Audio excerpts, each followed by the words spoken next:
Ladies and gentlemen, welcome to the Mute Runner. I am your host, Lore Runner, as ever and always with me today. We actually have visual today. I'm guessing he has his second webcam set up so that we can see him in all his amazing glory. And pretty awesome. That is true. It is a very true statement. Some people say otherwise, and those people are wrong. Those people can go to hell. Hi, S.A. Ross. Hello, Von Falkenstein. Today we'll be discussing Star Trek V, the Final Frontier, I think? Is the subtitle for that one? The Crappy Frontier? I don't know. It's something like that. I think we can say it's one of the best movies that has come out, I think. It is. Personally, you're right. We did, S.A. Ross. Red is what I'm thinking, because honestly, that was a very good episode. But I don't think it quite hits purple levels. I mean, it's very personal relevant to me, obviously, but I think red's a good answer for that. I like green. What are we talking about? Green would be below average. I don't think I agree with that. You think Star Trek V is not below average? No, I think Star Trek V is way above average. Jessie says to tell you that you're a jerk because she's in the waiting room waiting for you. Oh. And I almost screwed up saying that like 3 times because I was trying to translate her dialogue live and screwing it up in my head. But thankfully, it came out correctly. I don't want to let her in. It's going to screw up. It's going to screw up everything. It's going to be brilliant. I'm loving it already. I'm loving it. It's going to be the most horrid thing. Oh, God. Okay, one second. So, for anyone curious, this is Final Fantasy XIV, and I am setting up for a run which will hopefully be starting next week. In this very same game, and thanks to the very unique and wonderful nature of FF14, this is a colossal pain. So an enormous amount of my spare time has gone towards this freaking game. There she is. Now I gotta adjust my thing very quickly. Wait, stop. I have a video. You don't want to hear yourself? No. I was on a call with somebody and I was playing a Star Trek Enterprise video in the background when I was on that call before, and I don't think you want me to get a DMCA. Oh yeah, no, let's especially right now, but in general, yes, let's dodge that. Yeah. Okay. You had all of like 2 seconds of a shot of the NX-01 one in there. and they're gonna come in copy wrong right on my face. So today we're discussing Star Trek V with these amazing, lovely individuals. I've already come up with a fairly large amount of backstory. However, I will freely and absolutely admit, even though I have a rough act structure designed for how I want this to go, I've really been failing at specifics, and I'm hoping that both Reloaded and Gender can assist in coming up with actual scenes. Like, I've got 3 or 4 scenes in my head, and the rest is just a vague outline. You know what that's like as a writer, huh? Oh yeah, that like pretty much everything I do is vague outlines. That's stumbling to be something specific. That's maybe this. There we go. Okay, we got a story. Exactly. That's how you succeed on YouTube. It is. It's how it works. Vague as hell. That is sadly true. Very true. Yeah, move that all down. At least still work. Sorry, I'm trying to set this up while Take your time. You notice I haven't really jumped into anything yet. I'm just saying my hellos and getting the prelude going. Why do you think it's not below average? What is below average to you if this movie is not? Oh, we were talking about My Little Pony, not Star Trek. Oh, sorry. I thought you were talking about. No, Star Trek V is only okay. So real talk. This is a good topic for while we're waiting. So of the bottom like 3 Trek movies, where would 5 be for you? I already know the answer to this. At the bottom? Yeah, at the dead last because of how crap Star Trek V is crap. I would actually put it above Nemesis and Insurrection. I would too. Because in my opinion, 5 at least you can make fun at it and enjoy it for how stupid it is. Yeah. You can also kind of do the same for Insurrection, but Insurrection's like a little bit like it feels a little bit more awkward. Agreed. Weirdly.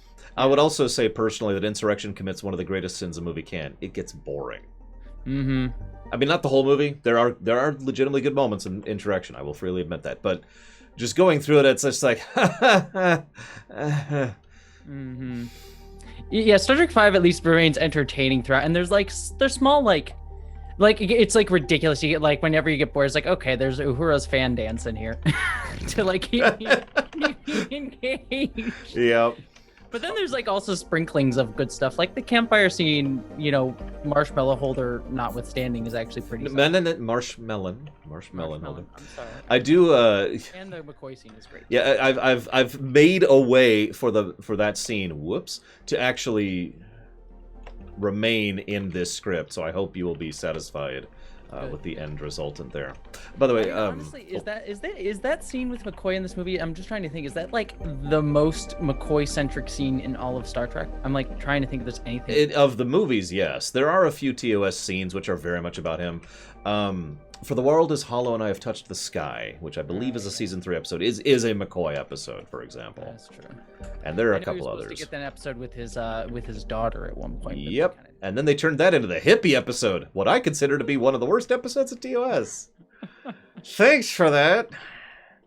I agree with Von. Because you think it's very down on hippies, that episode, and you think Gene Roddenberry would be a bit more into that, but. Yeah, no, he's just, yeah, God, that episode was just a nightmare. Von Falkenstein says something that I agree with, too. I just want to tack on there before we move on too far. Insurrection took itself too seriously to really be fun. Mm-hmm. I think that's one of its biggest flaws, which I know it sounds silly and sad to say that. How dare Star Trek take itself seriously? But Insurrection was just...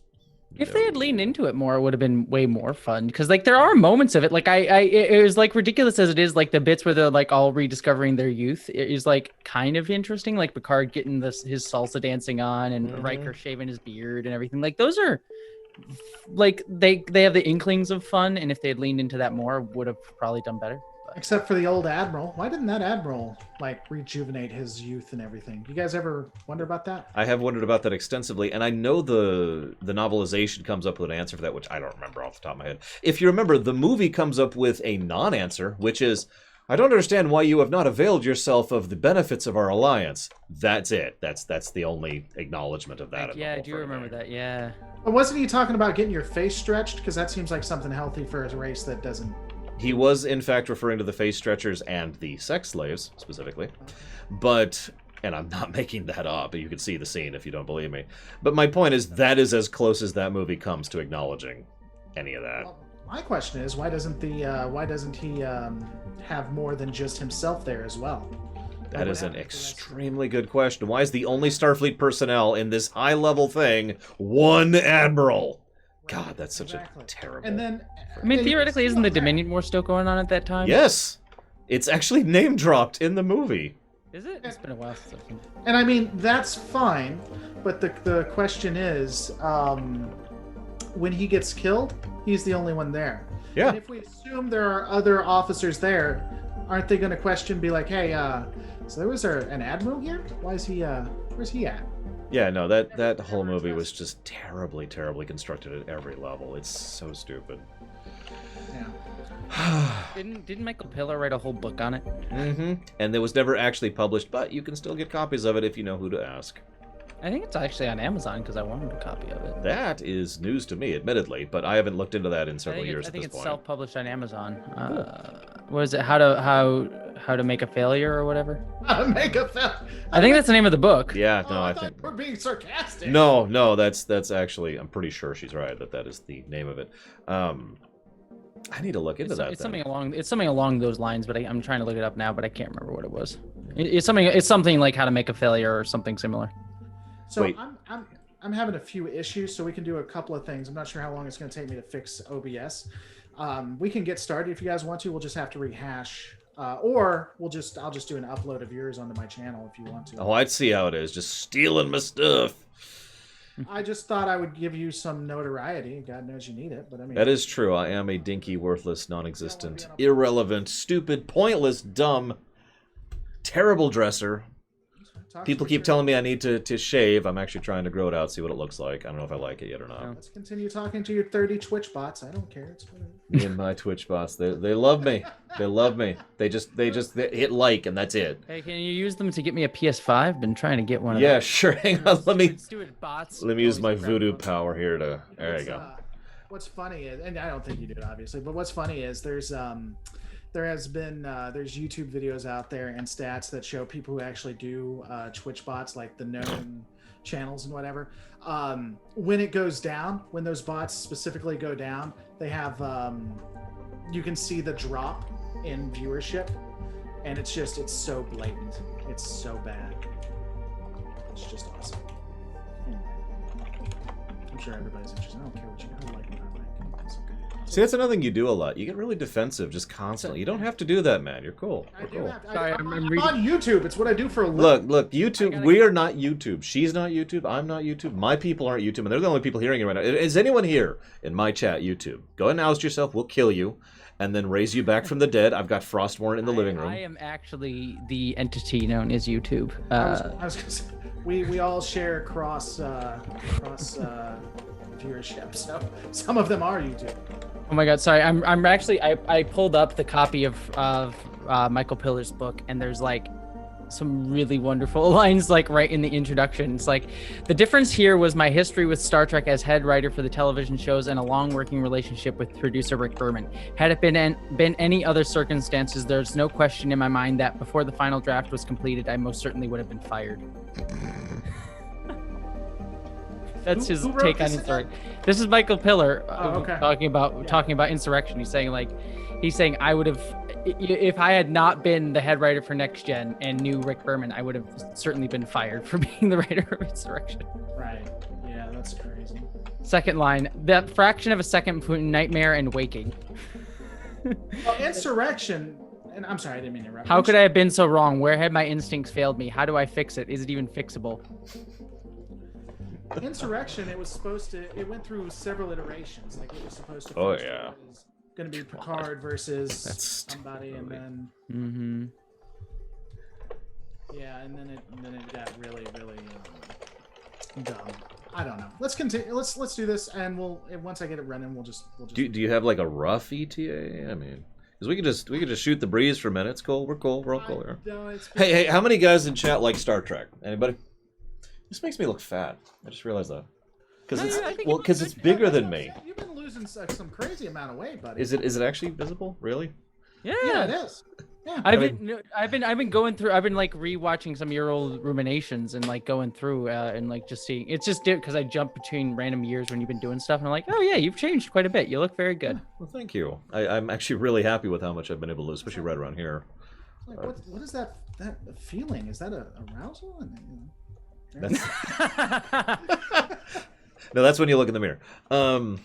So it was the same thing. It was in the mirror, but I saw you right behind me, and I don't know which one it is. So. that's a good point. It could be both. You know, there's a possibility. So what this is, Mike Romano, I know you've never heard of Trek Star. It's the Trek Wars, and it's I can't do it. What's his name? Tim Russ does a wonderful take on that for Star Wars. He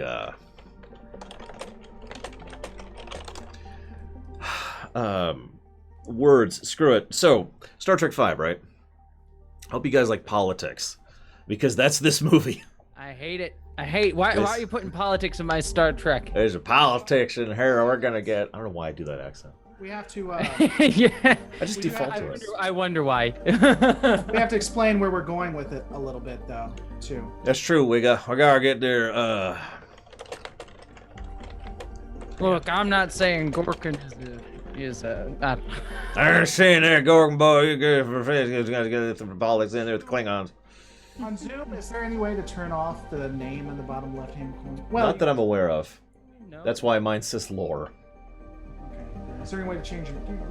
I can. You can change the name at will. Yeah. Yeah. Do you do that like physically with your will, or how? Absolutely. You just go. That's how you do it. You just you reach out with as if you're a cue. Somehow YouTube is not, or not YouTube. Somehow Windows does not own the world with that kind of technology, but you can. Who says they don't? Okay, so really rough outline, really rough, because we're gonna have to repeat all this. Explain what we're doing with it. Don't give Oh my God, you're in San Francisco now?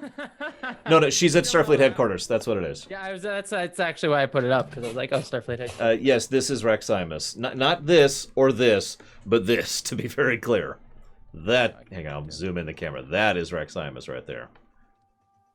Anyways, I'll kind of get the camera right. Eric, he's waving at you. He's waving at you, Caspian.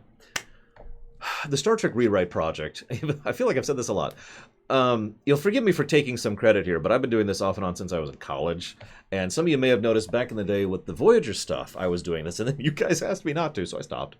But when I was going through the TNG stuff, I just kind of couldn't help myself and just kind of kept rewriting Trek. And if anybody was paying attention to the TNG ruminations or the DS9 ruminations, you may notice periodically, I tried to keep it on the back burner, but every now and again I'd be like, it would be so much better if blah. And I would just mention ideas where I think it would be restructured better. Then, this year, I recorded all of TOS's ruminations, which will be starting going live next March. You're going to be hearing a lot more of the rewrites and the TOS stuff because, oh my god. And that really got my brain going. And I still don't remember how we actually got started doing this exactly. I do know that he was going through First Contact, doing his analysis there. And I was just like bringing up ideas or something, and I mentioned, what would you do to change DS9, like as a casual question, and it just kind of blossomed from there, and now they're involved, and now viewers are involved too, excuse me, because apparently a whole lot of people want to put their own stamp on Star Trek and rewrite it, which, I mean, it makes sense when you say it, but it's funny considering how many people asked me to stop doing this back in the Voyager days. So now this is no longer a me project, this is an us project. We are trying to rewrite Star Trek to make it better, to make it more interesting, to put our own personal stamp on it, and someday, once I invent the holodeck and conquer the world, in that order, we're going to go ahead and maybe even do something with this. I know he's been doing a thing, and whoops, I just pointed up to, and you, why did you switch this? I memorized locations in my head so I could gesture, and all of a sudden Jesse's above me. Okay. That's fine. It's fine. as I should be, God damn it. He has been doing something. Is he actually gone? Are you gone, other lore? I think he's dead. He's dead. Hang on. Kids are here. I'll be right back. Oh, okay. So he's doing that. That's cool. Your name is being displayed. I know. He and I actually talked about that. He doesn't apparently care too much, which is good because I would have to delete this. Where is your thing? There it is. Here, we'll just get rid of him for the time being. There's Zira, another supporter of the show. Hi, Zira. And she's gone. Or he's gone, excuse me. It really is. All right, so screwing up all the pronouns. I just suck at pronouns because my mind doesn't work that way. All right, so he is back and below me now. Are you insulting people and not using? Yes, apparently I am because I am just that stupid. What's going on with micro-red? You're on Twitter. Yeah, he's just using all the wrong pronouns. So you need to just mispronounce me once, buddy, and guess what? You're off Twitch. Listen, Lorray, I don't understand what your problem is here. Lorray. Look, I love that. Only special people call me that. That's me and Jesse's word. Mm-hmm. Okay. Oh, okay. I'm sorry. I don't like mean Imzadi to. Between us. I love it. I am Jesse's Imzadi, and there you go. You're my Lorray. I'm Yep. Lorray. Yep. Okay? Oh my gosh, what the hell was I saying? So this is now an us project to continue earlier. Are you and glad you are doing this with us? I'm so happy. I'm so glad this is. I'll show you what a Lorray can do. Listen. I've got guns are legal here. I got you. So, that was I saying. So there's he below me now is doing a thing about this, and I'm releasing some stuff about it too. My first VOD actually just went live today about this, and feel free to jump in, give ideas. The big thing I always say is this is a bit of a director with committee, because we have the final say. But that doesn't mean we don't want your input. It doesn't mean we don't want you to jump in and give thoughts and comments and ideas and have Zira. Why is that covering your face, Zira? It's like perfectly positioned. Hang on, I need to actually physically move. There we go. I don't know why Rax hasn't invited you. By the way, he's actually the party lead. So if you're wondering why you're not getting invited, it's because of Rax. That's not Zira. Who is that? Who is that? Someone in chat tell me who that is. Who are you? Because that's Zira over there. So who the heck is that? What is a Zira? Oh, that's Cashel. I'm as confused as. Okay, so that's Cashel. I ended up liking it. And there's Zira over there, who is playing. About that night, though. Looks like a trumpet. Oh my God, y'all suck. All right, so. Oh my God, I don't understand. Every time I open my mouth, I start sucking. It's ridiculous. Now. Oh man, let me tell you. It's just every time. Oh my God. Oh my God. That's not where I meant for that to go. I said I was playing Halo. I gotta explain that. I'm playing Halo. I forget which one. It's And no, this has to be explained. Okay. And what happens is I will play well, and then I'll say, hey, I feel like I'm playing well, and then I will immediately play badly. And you probably know what that feels like, right? It's like, hey, I'm doing well, and immediately start sucking. So what comes out of my mouth is, the moment I open my mouth, I start sucking.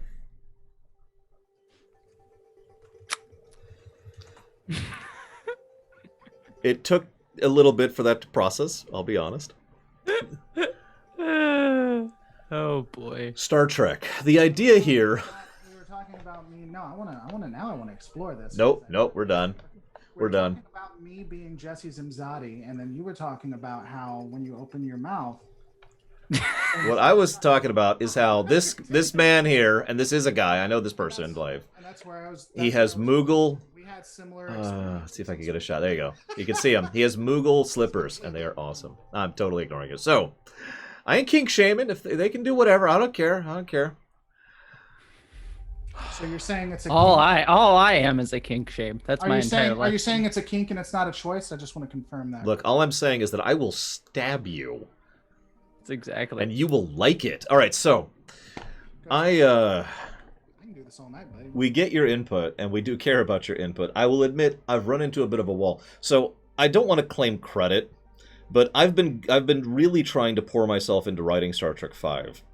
And I've run into a bit of a wall with it. I was talking about this earlier. You know, there's a rough outline I've got. And I have a very decent idea of where I want it to start, where I want it to end. And I'm hoping to get some input on everything in between, because holy crap. It's hard to... Because and we were talking about this earlier off camera. We're effectively throwing Star Trek V out the window. So one of the rules we've kind of set for ourselves is we mostly have to stick with the actual pre-existing stuff. We can't just completely throw Star Trek out the window, except when we can.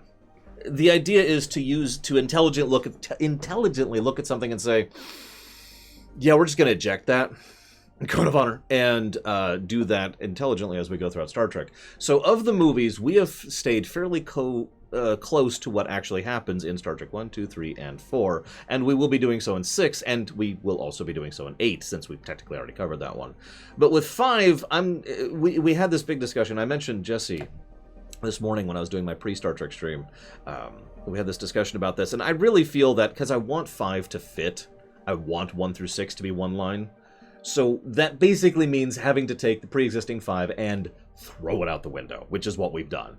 I'm not sure even a bare bones of Star Trek V still exists within the outline that I have posited. There's no God, there's no Spock's bonding. I mean... shades of it. Like, not... From what I read, you have, like, references to it. It's probably the best way. Yeah, I'll give you that. There are a couple of references. There's Zalok, who's giving me a sub in chat. Thank you very, very much, Zalok. You are awesome as always. Both have the name Star Trek in them? There's still Star Trek. It's still called that. That counts. Look, as long as we keep the marshmallows, that's really... I figured out a way to keep that in there. I figured out a way, so I'm totally cool with that. I am, legitimately. That's why I don't like Discovery. There's no marshmallows. Look, if Discovery, Quest for Glory. You got it, Salok. Whoops, I can't type. Quest for Glory. There we go. Quest for Glory 1, specifically. Thank you. So yes, this is going to be a movie about Klingons. Because that's Star Trek 1 through 6, isn't it? Really. I mean, if you sit back and think about it, while there's obviously other stories, a lot of the Star Trek 1 through 6 really does revolve around the pillar of Klingons. Even the original Star Trek 5's main villain was random Klingon captain who's bored. I don't remember his name. Don't ask me to look it up because I don't care. Uh, Go ahead. Anybody got it? What was his name? I read a whole book series about him too. Yeah. What? Bring it. What's his name? I just call him Doc Brown Klingon. No, that's Krug. That's in 3. Oh, sorry. Wait, which one? Which This one? This is in 5. He is literally bored. He's got a bird and he's blowing up space debris, and he's the central antagonist until they meet the One, which is the thing at the center of the galaxy. So hard, I thought you meant Krug. No, it was and it was we're live, by the way. Hey, what's going on? We're watching this, but it was the guy who he attacked the satellite. That if you actually did the math on it, assuming that it stayed at sublight speeds, he was literally within a stone's throw of Earth, just blowing stuff up.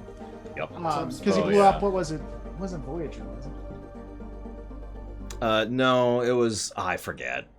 It was a specific probe. They actually show off that it is a specific Earth probe that he's blowing up that is inches from Earth. Right, with warp drive is absolutely no problem to get to Earth.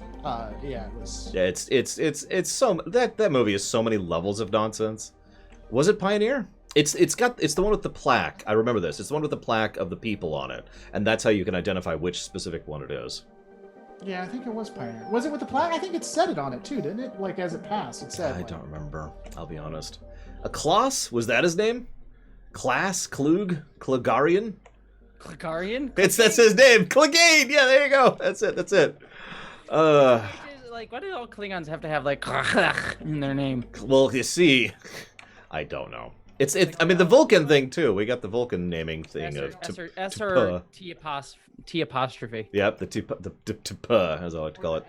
They have the S's. Oh yeah, they do like their S's way too much. Surak, Sarek, Suruk, Savek, Savik, Spock, Sabal. Yeah, there's more. I'm just going off the top of my head at this point. Okay, so let's go ahead and jump into this, which means I gotta pull up my notes, actually. Real quick, before everyone just to go literally, this is why I hate that it took me so long to go live with this. Just so you know, we're rewriting. We'll be doing a complete summation. You'll have a series, so if you don't want to watch these live streams or you can't watch all of it, you'll see it. And for this one specifically, there is so little that happens, and it's so stupid that we're just rewriting it wholesale. We won't be doing that on anything else. It's just this one is so ridiculous that for all intents and purposes, it doesn't deserve to exist. Yep. Even though it's not, though, as we said earlier, it's not the worst Star Trek movie, at least in my opinion. I agree. But it's the worst in terms of concept. I guess is probably the best way to put it. No kidding. No, I already get those, Linnea. Thank you. I don't want to deal with more of that.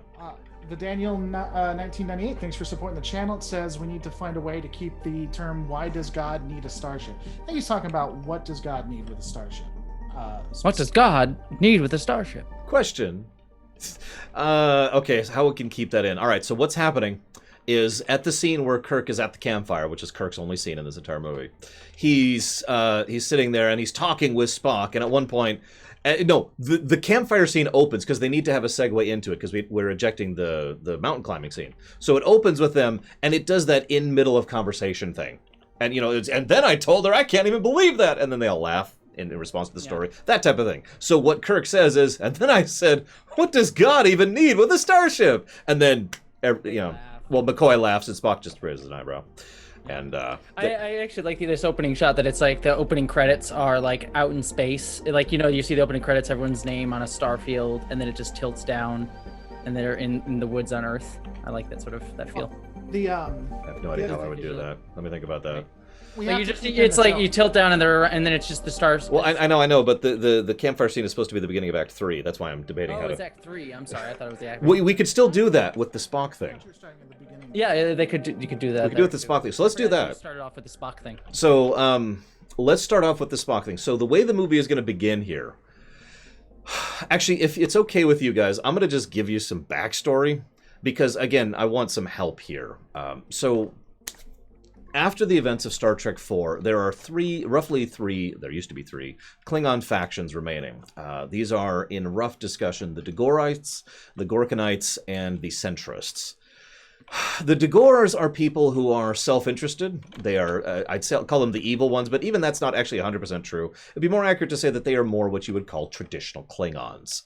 They are interested in personal glory and wealth and power and glory and honor and great battle. Then there's the Gorkanites. They are what I like to call the has-brains. They are looking at a decaying and dying Klingon empire and saying, guys, we need to do something about this. And so they're just trying to fix it. The third faction is the Centrists.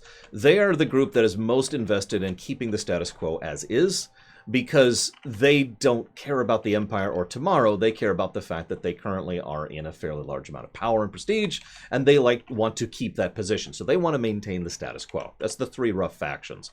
Now, as a direct consequence of both Star Trek 2, 3, and 4, all of which, if you guys were paying attention, there was background elements of the Klingons and the Gorkanites and the Dagorites specifically.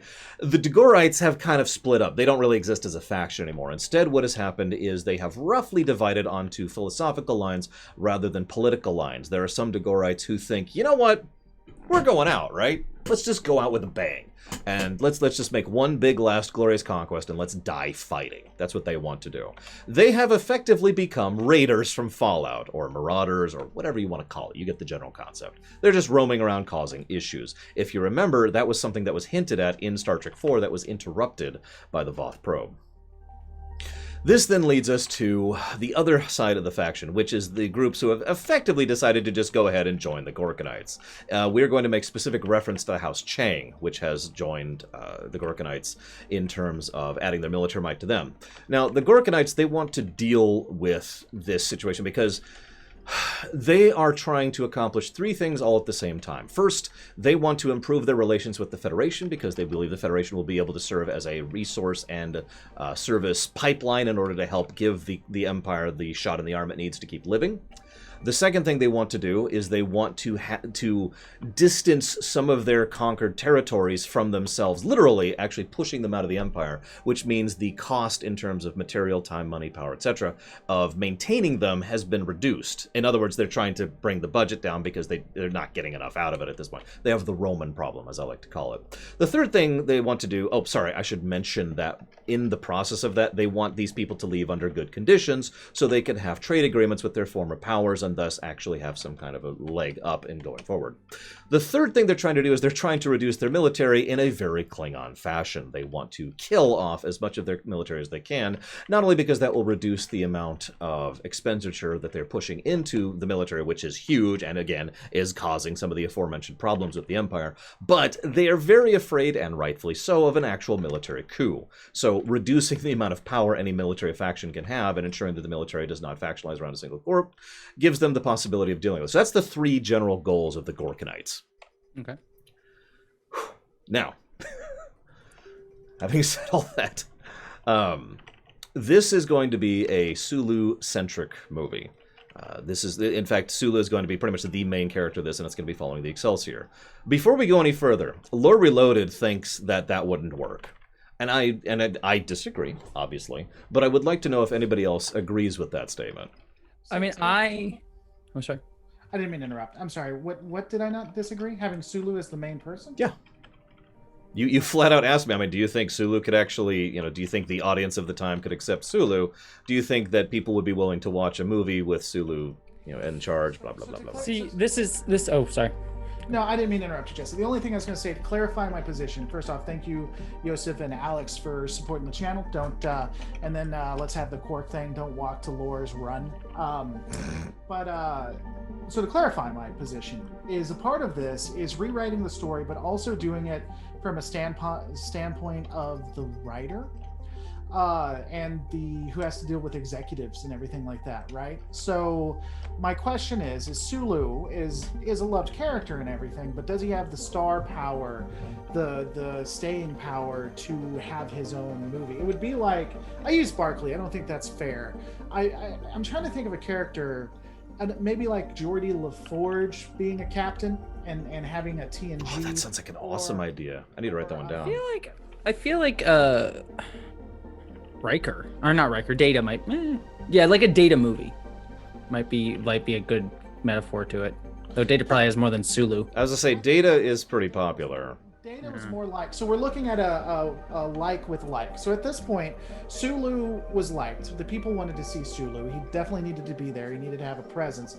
But did he have enough to be the main character? Did he have enough where people would come and want to pay money to see it? Again, it would be like trying to have, I'm trying to think, maybe a Chief Miles O'Brien. Well, no, that has to happen. But no, like a Chief Miles O'Brien story. I think that's apt.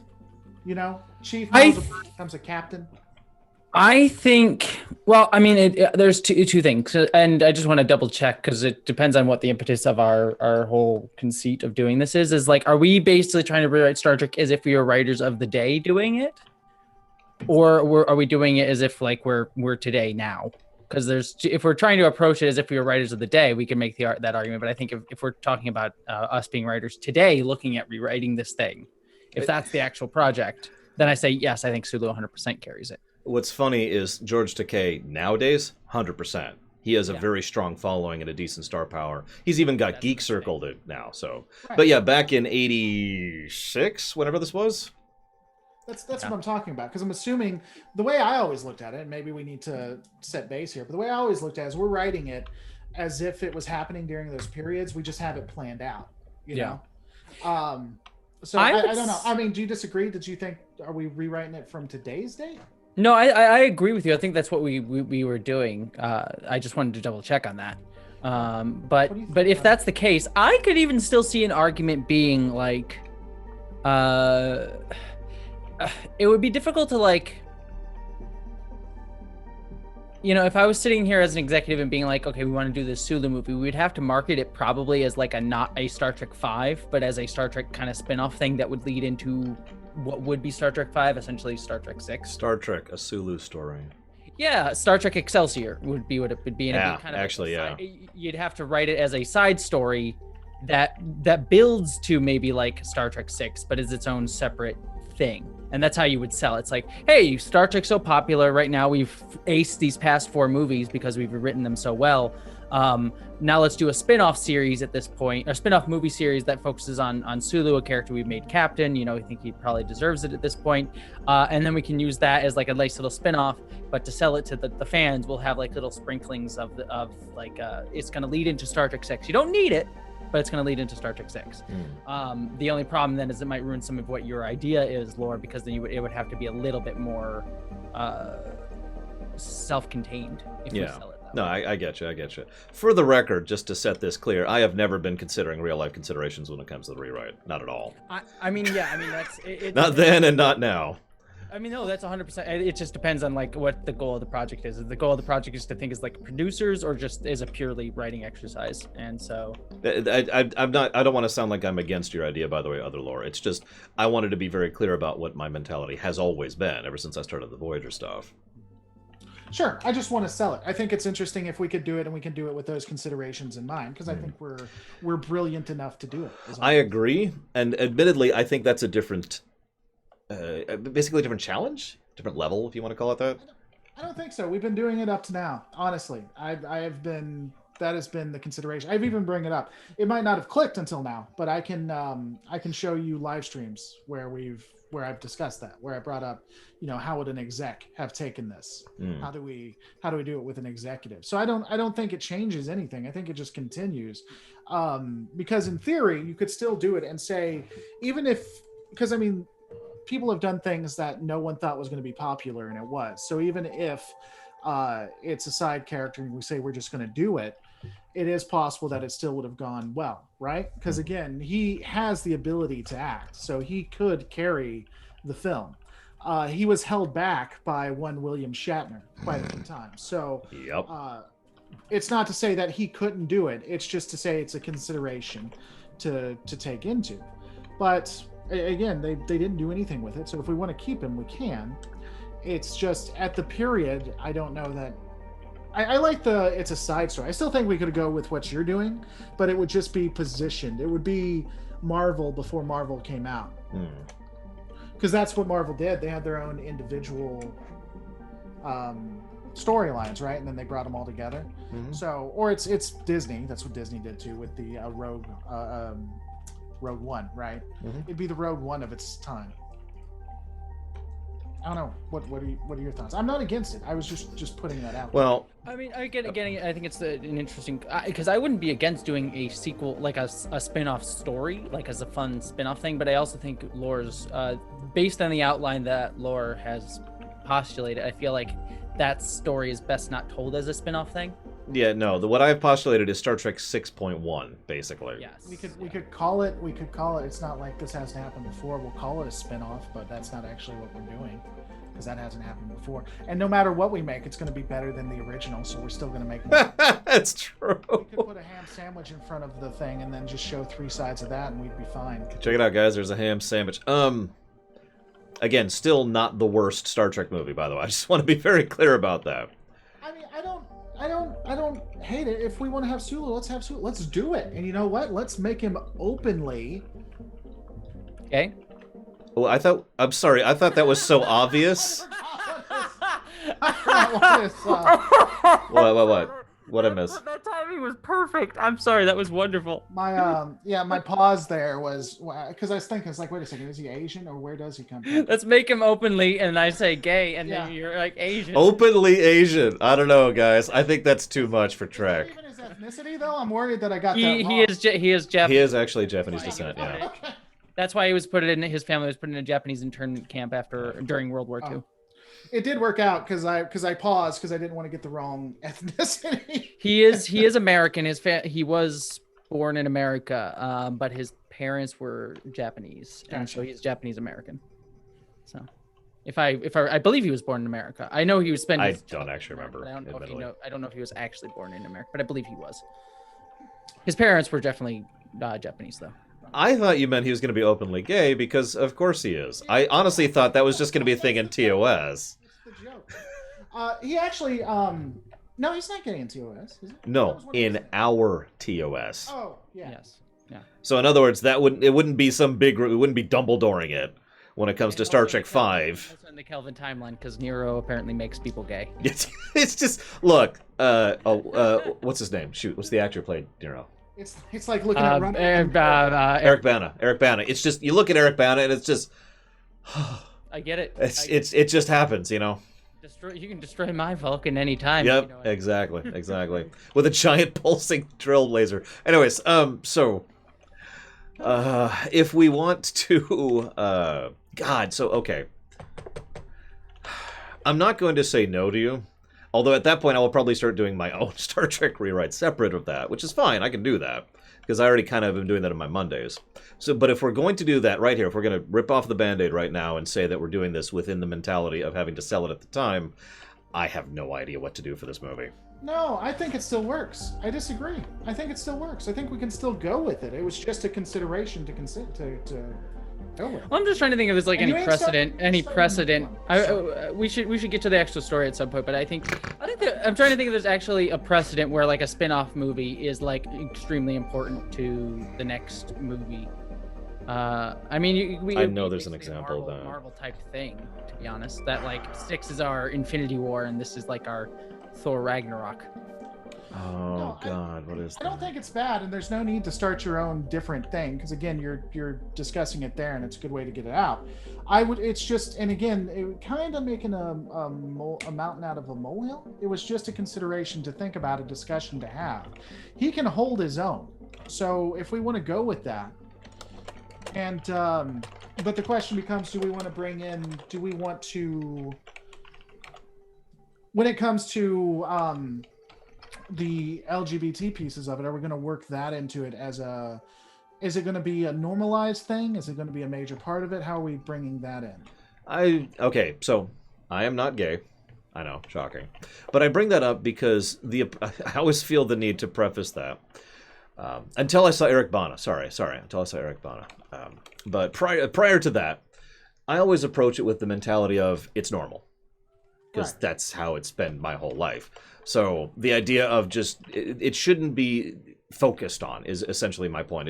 We shouldn't have a giant, massive exclamation mark over it. It should just be he's there. The end. Right? Generally, I agree, but here's the advantage, I think, to what we were talking about beforehand. Okay.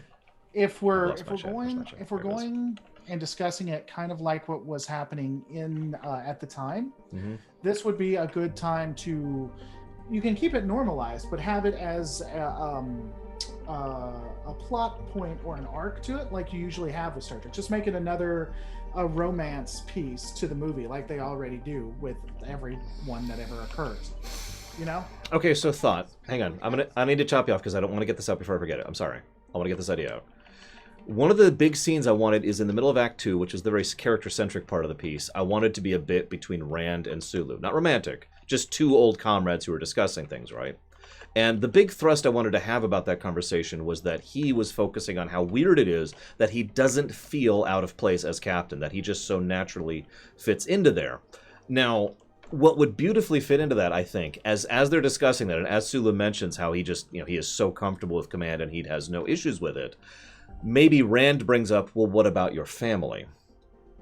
And this leads into the idea that he has, because we actually see his daughter, if you remember, in Generations, that he is adopted, and just kind of, and basically make it part of that scene, if you understand where I'm going with this, that he is concerned because his husband is kind of okay with him being a captain, but there's still some tension there, and we don't need to go full tilt into it if we don't want to, but we could imply that he is not having the greatest home life, specifically because of the fact that he effectively torpedoed his way up to the captain's chair, and he wasn't ready for it. The other he wasn't ready for that, right? Thoughts? Is that terrible? I don't know. I like it. I mean, be honest with me. It's the only way I can learn. I like it. I think it's fun. I think it's good. Because I got distracted through part. To be honest, I got distracted through part of it. To be fair. I mean, so I'm going to be honest. I never really believed in God or had a higher power, and then I listened to what you just said, and it was like God looked at me and He told me I was His greatest. It's good, Runner. I mean. Okay, there was this total silence, and there's this horrible awkwardness as I'm just like, oh god, did I shove my foot into it again? Because I am playing the game at the same time, so my words get jumbled every now and again. Can you say it one more time for me? Because I actually got distracted because I'm having an argument about Call of Duty politics. You shoved your foot.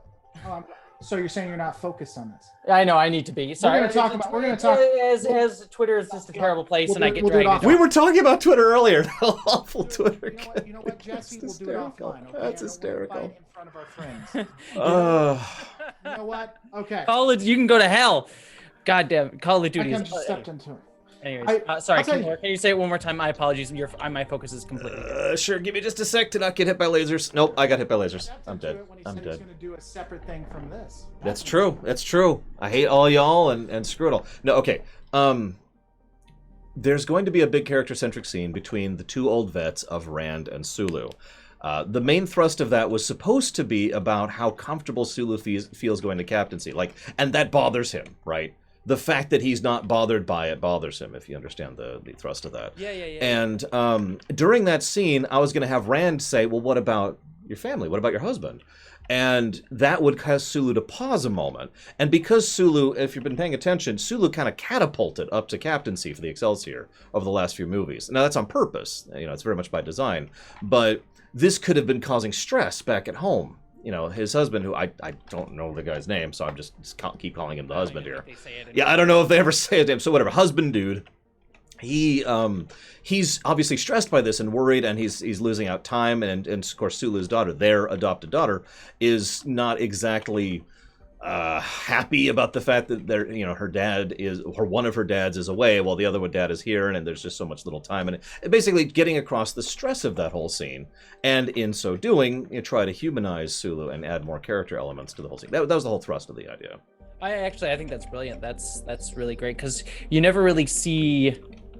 I'm trying to think of any examples of this. You never really see characters grapple with having a home life and a Starfleet life that is separate from them being on the ship. It's either the person's on the ship with him that they care about, like you have with Keiko, and O'Brien kind of has some of that struggle a little bit. Yeah. But he's still at least there with her through a lot of it, and so it'd be nice to see he's dealing with it being separated from them and having to go on long tours of duty, which is an actual today military thing that many people have to deal with, which would be good to talk about. So, and then adding a gay context on top of that would be wonderful. Also, I looked it up. His husband's name in Star Trek Beyond is Ben. Ben. Okay. To address it too, because it's coming up a little bit in my chat. So there's two things to it. So first off, some people are saying they don't know that George Takei would like it. I have two pieces to that. So the first piece is that Kirk Shatner wouldn't like the fact that the movie isn't dedicated to him. This is horrible to say for someone who's an up and coming filmmaker. I don't need my actors to like what they're doing. I need them to act it well. But beyond that, I think George Takei actually wouldn't have a huge issue with it because he didn't like the retcon. If they were going to do it, kind of and that's the stance I take. I don't retcon it. Just do it. Just. No, that's exactly my point as well. Because the idea is for him to have always been openly homosexual ever since TOS. Therefore, there's no retcon. There's no change. There's no we're trying to be inclusive. It's just him. Yeah. And that's my attitude on that. Yeah, the argument that he made when they sort of retconned it in Star Trek Beyond was just like, Gene Roddenberry had me play the character as straight. He actually had talks about it, and his intention was to make the character straight because he couldn't talk about gay issues on Star Trek in that way, in the way that he wanted to. So I played the character as straight, and so I think that you should just keep the character straight and add more gay characters around that. Was his argument for Beyond. So, ergo, if we are going back to the beginning and like changing from the impetus of the character that he is openly homosexual, then I doubt George Takei would have had a problem with it. I see. I agree personally, but of course I can't speak for the man. But that is the attitude I have here. Well, but again, even if he didn't like it, I said it in a jerky way, but so there have been actors that have done things that they didn't think their characters would have done before, and so. But I don't like most of the plot of Star Trek 5. Oh yeah, like almost every actor had a problem with that. I mean, Shatner was a huge fan of the way they killed off Kirk too. He was absolutely. He loved it. It was amazing. In fact, he didn't even get paid for it. This is true fact. You can go and look it up on Wikipedia. He didn't get paid for that entire movie because that was how he wanted his character to end. It was all pro bono. He didn't do any of it. Okay, Midnight's Edge. Let's move on. I mean, it's fact as long as you don't look it up. Sorry, throwing shade at other channels. My apologies. What's up, Runner? I'm typing at Rax. That's all. Okay. Don't mind me. Let's do this. Let's get into it. Hey, I need you to focus, sir. This is. I'm sorry. Who are you again? What are you doing on my show? Writers' room. This is the writers' room, sir. This is Star Trek the way it was supposed to be. This is the writers' room. Well, then why haven't you been writing? I have been writing. I have been Gene Roddenberrying this all up. I'm taking. That's true. You have been Roddenberry. I took all of your ideas. I said they're good. I was nothing but critical at some point, and it's on my channel, and I'm getting paid for it. I Roddenberried the hell out of this. Yeah. Still getting royalties for freaking Alexander Courage's theme song, like a dick. Dude, I've made $23 off of you so far. Let's keep this going, dude. Bud. Hell yeah, let's keep making you money. All right, so the general idea. Let me give you the rough act structure. So I gave you the preface, all the Klingon politics, which is the main thrust of the background lore of what's going on in this movie. The main so Act 1. What it's going to begin with is we have the credits and the stars, and then we pan down onto Spock, played by Leonard Nimoy. And I make that point very clearly. I'm going to say this out loud to you, so obviously you will get it, but it will be Spock with no cybernetics. There's no cybernetic implants visible. But Spock is there. He is fully in character. He is fully acting as if he is Spock. We will direct Nimoy to portray himself as Spock, and he is in the middle of trying to infiltrate a secret meeting on some camp, which is clearly under some kind of Klingon occupation. Visual indicators of Klingon oppression, yada, yada, yada. The race that he is speaking to are not Klingons. That's important. And this is part of what I mentioned earlier. The Gorkonites are trying to distance themselves from certain things, although we don't find that out until later. But anyways, Spock goes in and meets with the local resistance leaders and pretty much tells them to their faces, hey, I am Captain Spock. I work for Starfleet. Here's my number. Here's my information. And I am here to assist you in trying to generate some goodwill and get you guys going. And if you guys manage to successfully throw off the Klingon yoke, we will accept you into the Federation. We will actually give you Federation membership. You have the backing of Starfleet, and that is what I am here to do. And then I'm skipping through a lot of this, obviously, specifically. But they are, that's the thrust of the intro scene, is Spock, quote unquote, obviously reaching out to that. Anybody who notices the absence of cybernetics is going to be thinking, wait, who's that? Anybody who doesn't notice it is going to be thinking, wait, what's Spock doing here? Either way, the point is to make it very clear that this is a fully in-character presentation of Spock. Cut to Lord Reloaded, who is... And a third group was going to go to YouTube and talk about how it's not... Oh, yeah. The third group is going to go straight to YouTube and be like, okay, they have clearly forgotten that Spock is supposed to have cybernetics on his face in this scene. This was a major plot point in Star Trek 3 and 4, so I'm not certain why. There's no scarring tissue. And they'll do like the zoom in picture thing. There's no scarring tissue on his face. You can tell it's not actually there. Clearly, these people just don't actually respect I'm sorry. The trailer breakdowns. Yep, trailer breakdown of it, exactly. I have inside sources saying that they're going to be Gene Roddenberry is on the way out. Yep, Roddenberry has decided to leave the thing. The lore duo trio. Which? But we don't. But you don't have lore in your name, Jesse. I'm. Wait, it's your middle name. There we go. Jesse Lord Gender. Jesse Lord Gender, or it's what is it? Lore squared and the gender. Oh, there you go. There you go. that's really Lore squared and the gender. I like it. That doesn't really flow very well, but we'll go. It does. It's a lore gender and the Lorettes. There we go. Gender and the Lorettes. Oh my God. All right. So, point being that I've lost my train of thought. I shouldn't go off on these tangents. Yes, this is the same dungeon. I'm leveling. What do you guys want from me? Okay, so that's the intro scene. That then cuts to Sulu, and he is getting his first major assignment on the Excelsior as formal captain of said Excelsior. His first assignment is he's going to be grouping together with the Katinga class ship, that might actually be the name of the ship. You know how Klingon names are. And I'm in a name after famous writers. Why am I blank? The Asimov. No, the USS Butler for Octavia Butler. We need more. There you go. The USS Wait, the USS Butler? The Klingon ship is called the USS Butler? Oh, is it the Klingon? Never mind. Yeah, you're right. Okay, so I understand Call of Duty politics is really important, Jesse. I'm gonna need you to turn that. Stop being on Twitter. Hang on, I'm going to pull up your Twitter right now. I'm going to jump into this conversation. Let's find out together. Hold on, we're going to do this together. Hold on. Let's go to Jesse Gender, at Jesse Gender, last response. No, the IKS Butla. I like that. The ISK 2 Butla. minutes ago. 2 minutes There you go. She's still posting as a 2 minutes. I'm sorry. She's still on there. It's all right. Last 2 minutes ago. But to be fair, the one before that was 11 minutes ago. She said yup to tofu puffs. So She didn't say yep to me. she didn't say. She actually did when she wasn't listening. Oh, you're right. You're right. That's true. She did. That's what you were saying. She She said, did. yeah, that's great. Wait a second. Who are we genociding again? All right, I'm quitting out of this window. The window's gone.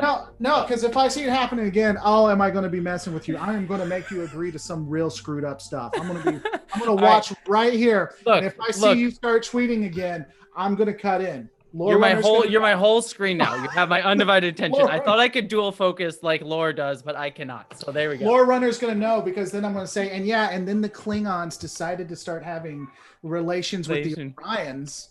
Oh, and they came together, and That'll be the sign. That'll be the sign. Hey, look, we got the Orion and Dorian syndicate. Anyway, Why not the we're we're talking about the Klingon ship, the USS Butler. Continue. The IKS Butlach is what it's called now. And it contains Azit Bur, who, for those of you who don't remember, is Chancellor Gorkon's daughter. He is Chancellor right now. And again, the Gorkonites are in power, but not solidly in power. They're not in power enough to really enact the reforms they want. That's kind of the point of this movie, and the lead up to 6, as we already discussed. Azit Bur is there as part of a joint operation. They are going after Klingon raiders. This is when they're going to get a little bit of exposition about what I already told you about the faction who want to die gloriously, the remnants of the Dagor faction. They are Sulu and the Batla are gonna. That's its name now from now on. And the Batla. I like that. It is. It's the Butla. It's the Batla. Now you got to say it right, Batla. His Twitch. That's what they called it. Yeah, no. I got the name from Chad. It's their credit, not mine. So these two ships are going to go off and crush these suckers. That's their entire goal. Now, I mentioned earlier I'm missing some bits of the plot, so skip forward a whole bunch, and we cut to Scotty. Now, go ahead. I don't mean to interrupt you. I'm sorry, man. Go ahead. We don't have to skip ahead on this, though, if we don't want to. So they're there. They are going after raiders. They're starting to do more group. Yeah, this is a group effort to bring down the military. So why don't we tell us your next scene, so that we can figure out what we're connecting the dots to. The next scene I'll give you a brief overview of the next scene. Scotty, defending an area, detects a ship that's attacking while cloaked, thinks it's Romulan. That's the rough idea of the next scene. Now that's going to be at like the end of Act 1. So you see there's a giant gap there, which is what I've been struggling with. I don't know what to fill that gap with. So Scotty attacks a ship that he thinks... Nope. Scotty is on board a thing, and he is attacked by Klingon marauders. He is saved by the Excelsior. And in the process, I swear I saw the torpedo come out of nowhere. What do you mean, Scotty? I didn't see a ship. There was no ship there. And this is building up to the bird that can fire while cloaked. To be fair, I was looking at space Twitter, though. That's true. I was looking at space Twitter. I was looking. I'm actually rereading Warner's notes on this, so I can have a their idea. But yeah, so that's where I want to be next. That's the end of Act 1, is that big climactic battle, saving Scotty, and getting the hook for Act 2, which is trying to figure out what the heck is going on. But again, I don't know what to fill Act 1 with. Here's the question: do we want to create a piece there that that will be relevant, or is it just going to be kind of filler to expand the movie itself? Because it could just be fine with whatever. It could just be a random operation, and we could even talk about how the Federation and the Klingons are doing a lot better, and we could even add a little bit of spice to it in that the Federation is noticing which house that they're with based on how well they work together, and that could lead into the politics. Like that could be a piece of it. Like when they're with the Katinga class ship, Sulu looks over to his XO or whatever. He's like, "So which do we know which family this is with?" And then based on it, you can either sigh of relief or be like, shake his head and be like, "Yeah, it's that family," because they know what kind of experience they're about to have. I like that. That's some good world building. Sorry, go ahead, Jesse. Build in that. I'm sorry, you guys continue on for a second. Yeah, my thought process on that too is I agree with other lore on that, but I also say we could flesh out two things. One, because it could get rather confusing, the Klingon like politics situation. So, like as Lore said, make it kind of clearer. You could even have like a scene back on Kronos, kind of showing off like the different factions doing stuff, like maybe a show in the council chamber with people going up against Gorkin, just to like make the different factions kind of obvious to the audience who may not, like the non-Trekkie fans who are just coming into this movie, so they kind of get an idea. Yeah. And then sprinkle the rest of it, the opening act, kind of with like little character moments for the main characters of this movie, because considering that 6 is going to be the big, like, tons of stuff happening, the rest of this movie is going to be tons of stuff happening, this is going to be our last chance to, like, really kind of have a moment to just sit with the characters. So maybe just, like, check in with a lot of the characters, where they're at and, like, where they're at in life. Kind of like your Sulu scene, where we kind of, like, learn about him taking the captain's chair, but, like, we do that with other characters, too. Just sort of, like, we see Scotty, like, what is Scotty doing before he gets in that fight? Like, Scotty's, like, off doing his own life thing, so we get a scene of, like, him living his best life. I kind of like that idea. So, I mean, I do like that idea. Sorry, I kind of like it. I mean, it's sort of, it's you know, what I'm trying to say there is that I like the idea, because my original intent was for Act 1 to be mostly the action act, and Act 2 be the character act, but I like flipping that. And instead making Act 2 the intrigue act and make Act 1 the character act. And so we could have a bit where I kind of like the idea of them normalizing the combat. Like, okay, so we've got a Katinga-class battlecruiser, which is hand-picked from the Gorkonites' main faction. So that's probably like their... It's not the Kronos 1, but it's right below it, right? And then you've got the Excelsior. So they charge in to some random fight against a few birds. And we don't even need to show the battle necessarily. By which I mean, obviously I don't want to deprive the viewer of action. What I mean by that is it should be made emphasize that this is not a big, intense battle. This is a curb stomp. And instead trying to do that to show other things, like show how the characters react to each other, how they react to Sulu, how Sulu acts under pressure, maybe show how normalized this thing has become, how well the Klingons and Federation act together. I like the idea of showing that teamwork, you know? Yeah. And so, you know, and we have this battle, and then they're just mopping up over it, and, you know, let's see where next. Well, we got another signal here. Set a course. And then as the Excelsior warps out, we cut to Scotty, and he's on the station / ship / planet, I haven't decided yet, that he's on, and that, you know, just kind of setting up for where he will eventually be when he is attacked. And like you say, we can just jump around a little bit and show what everyone's going through right now. That would also be a good time to slide Chekhov in, who almost has no role in this movie. The only role I had for him is during Act 3, when they actually figure out what's going on to an extent and start reaching out to Starfleet intelligence. I wanted the person they reach out to be Chekhov, to formalize his drift into Starfleet intelligence in this film. That's all I wanted from that one. So we could also kind of shift that into Act 1 a little bit as well, have Chekhov, you know, be a part of intel. And like just picture a scene where he's sitting there, he's got his pad, and he's going through it, and he just kind of gets a bit of a, just a little light chuckle, and his adjutant's like, "What is it, sir?" And he's like, "Oh, the Excelsior just hit Sector 3387. What's in that? 2 birds and a Katinga." And the adjutant just shakes her head and's like, "Well, that's the end of them." And Chekhov's like, "Yeah, exactly."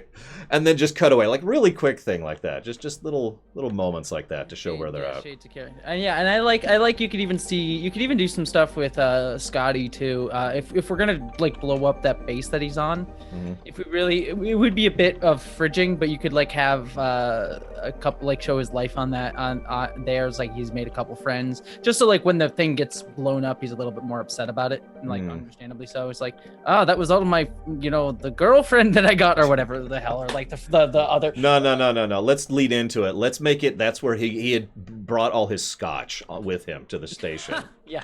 And and I don't even mean that, like, that's partially joking, but it's also partially not, because he's established to really care about his scotch and TOS. So that means this was going to be home. Like he had moved his stuff, He had moved in. You could even have a scene where he even makes that explicit, where like he's there and he's like having a moment with, like, let's say a friend of his on there, and that he shows that he has camaraderie with this person. He's like, I've been saving this scotch for when I finally settle down, and I think it's time to open it. He opens it and they pour a glass out with this friend and they drink it. And then it just makes it all the worse when we blow up and kill his friend and all of his scotch. Yep, I like it. Let's kill his friends. Or they call me the Chainsaw Rider. They've called me that since high school, so I just own up to it at this point in my life. I'm still on the Chekhov scene where, and this is bad writing, I'll admit, but instead of doing that, what happens is the Excelsior comes in, and Sulu knows there's two Klingons there, or he knows something he shouldn't know, and the XO looks over. It's like, how do you know that? And then it just cuts to a scene of Chekhov, who just smiles at a pad, and then it goes back. And what? That's it. Nothing else. It's really bad. Mass murder. It's fun. So I do like that. That's a good way to flesh out Act 1 substantially, especially since that would the normal is. This is going to sound strange, but from a zoomed out narrative construction perspective, I think the idea of normalizing the violence of them absolutely crushing the opposition would help to sell how serious the threat is when they go and destroy Scotty's home, and emphasize why this is actually an issue. Except even that's actually a subversion if you're paying attention, because the enemy they're facing is not a military threat. It is a subversive threat, and that's the actual problem here. Because I haven't even gotten back to the Spock yet. Yeah. So. I like it. I like it. Okay, so there we go. We've got Act 1 stuff. We fill it in with character stuff. Oh, I meant to mention this earlier. This is actually relevant. Tuvok will be there, because he was on the Excelsior at this point in history.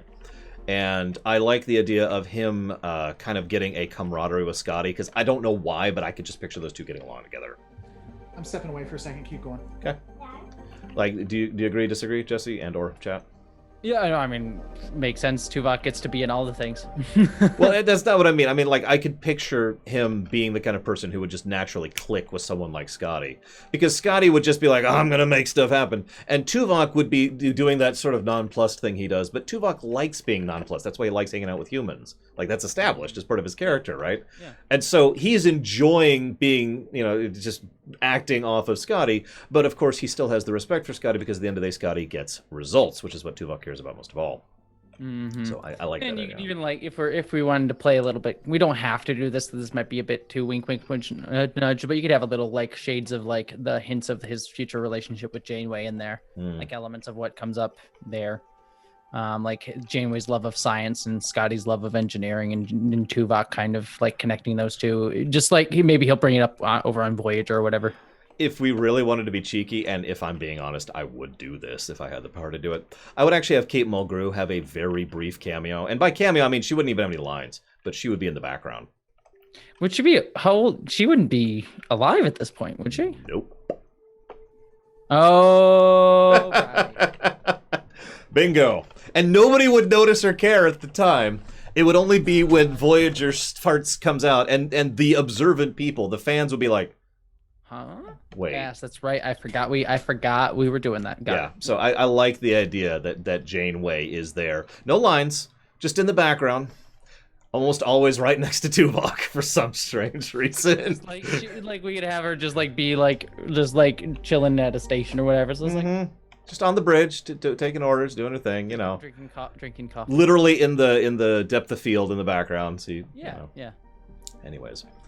Yeah, drinking coffee. She has to be drinking coffee. Exactly. Very important. What I would actually love is like in Star Trek 6 when we do the scene with the teacup thing, we see Sulu's teacup fall, but it cuts to like a shot of Tuvok, and we see Janeway actually is like holding her cup of coffee because she was prepared for it. That would actually be a nice little hint too. No, anyways. Yeah, I actually agree. I like it. Okay, so Act 1 obviously ends with the attack I just mentioned. Let me go into slightly more detail. So wherever he is, I don't know if it's a station or a planet or a ship. It really doesn't matter.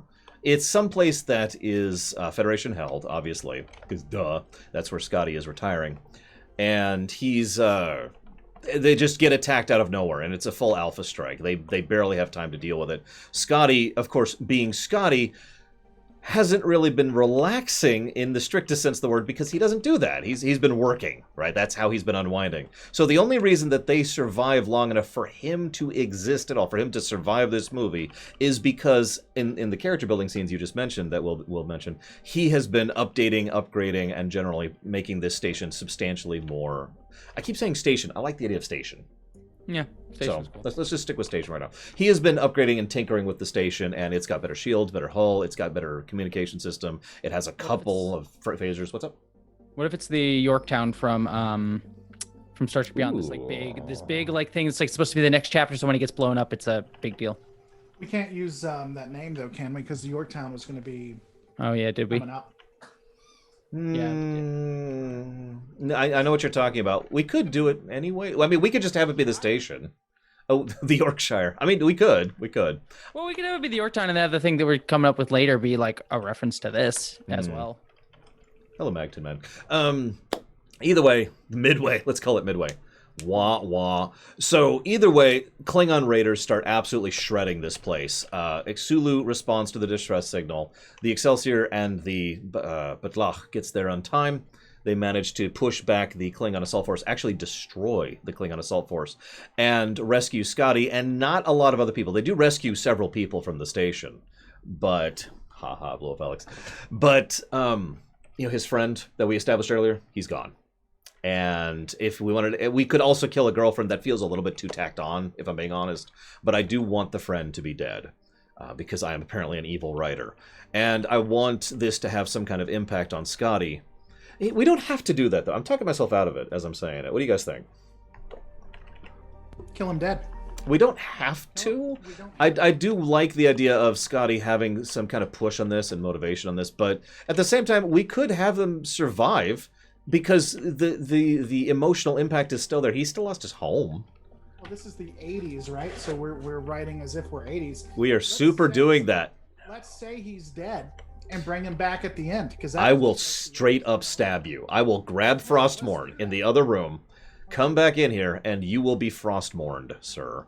You will not find that a pleasant experience. I'm just going to warn you in advance. Frostmourne is that it's not as powerful as it was believed. I could still become an Archdiocese Angel of the Prophets or something like that. So, I mean, it is hysterical hearing you talk about a lore you don't really know. I just want you to know that I will be an Archangel. Yep, that's definitely a true statement and not at all a horrible misunderstanding. Sounds like someone wants to put in the maw. Is look, what it sounds all like. priests are just the lore runners of Christianity. That's not wrong. But I'm just saying. Oh my God. Someone wants to go to the mall when they're dead. Is all. You know what? That's a good point. Hang on. That's a good point in your chat. If we're going to be writing this as if the 80s, we need a lot more cocaine. So, let's just... Oh, yeah, there we go. Okay. I've got an idea. Whales! We've got to make a whole movie about whales, guys. Whoops. What the F is a Sonic? Do you guys... Damn it. You remember that one? I died because I was doing that again. I just died because I was doing that joke. As well you should have. As well I should have. The cocaine killed me. What game are you playing again? Final Fantasy 14. Oh, okay. Oh my God. Okay. I've completely lost. All right. So I'm talking myself out of it. We don't need to kill the friend. We could kill plenty of people, but I'm saying we kill him, but he's not really dead. And I'm ignoring you because you're memeing at this point. I'm for not killing him if we like are able to use him in some function, but otherwise I feel like it's better just motivation just to kill him. We could see, I'm not sure. There's a lot of directions we could go with that, and that's why I'm very torn on this. One way or another, the strong impetus needs to be 2 big points, and these are the points I'm unmoving on. Scotty loses his home. I'm unmoving on that one. And Scotty notices the cloaked bird. I swear I saw the torpedoes coming from nowhere, right?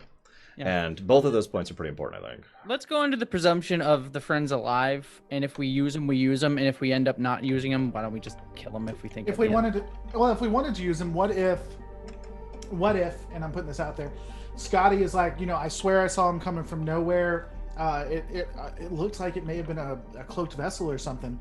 No one believes him, and it's his friend that figures it out. Ooh, that's a good reason to keep him alive. I like it. And so now this is critical because this leads into a big part of Act 2, and I haven't said this out loud yet, but the main thrust of this is his friend deduces that this is a Romulan superweapon. Now, I'm going to go ahead and lay this out for you in chat. Forgive me for completely spoiling the entire point of the plot, but the idea here is that that's not a Romulan ship. That is a Klingon ship being operated by Klingons who are trying to keep the war going between the two sides. In fact, General Chang is probably personally on that vessel. However, the idea here is that because of the fact that they mistakenly think that this is a Romulan vessel, they start looking into the Romulan concepts, Romulan frequencies, and trying to to check the intel on what the Romulan Empire has been doing lately. This is also where Chekhov comes back in. And in so doing, they discover the actual Romulan plot, which is actually happening here, because this is a Romulan plot. I have an idea. What if, and we use Chekhov to do this, they know it's a Klingon ship, but they don't want to jeopardize the peace that's happening. Yeah. And so Chekhov changes it to be a Romulan ship. And it just happens to work out that the Romulans actually were, coincidentally, actually behind stuff here. So I like that. I like that. Use him, and then and then Chekhov comes back and he's taking a look at these, and he's like talking to himself or whatever. He's like, "This can't do. This is going to jeopardize everything that we've been working on with the Gorkonites." And he pauses there a second, and then he just hits a button, and everything from Klingon goes to Romulan. Yeah, just across the board, Romulan to thing, Romulan, red to green. Yeah, exactly. We literally see it go from red to green on the paint.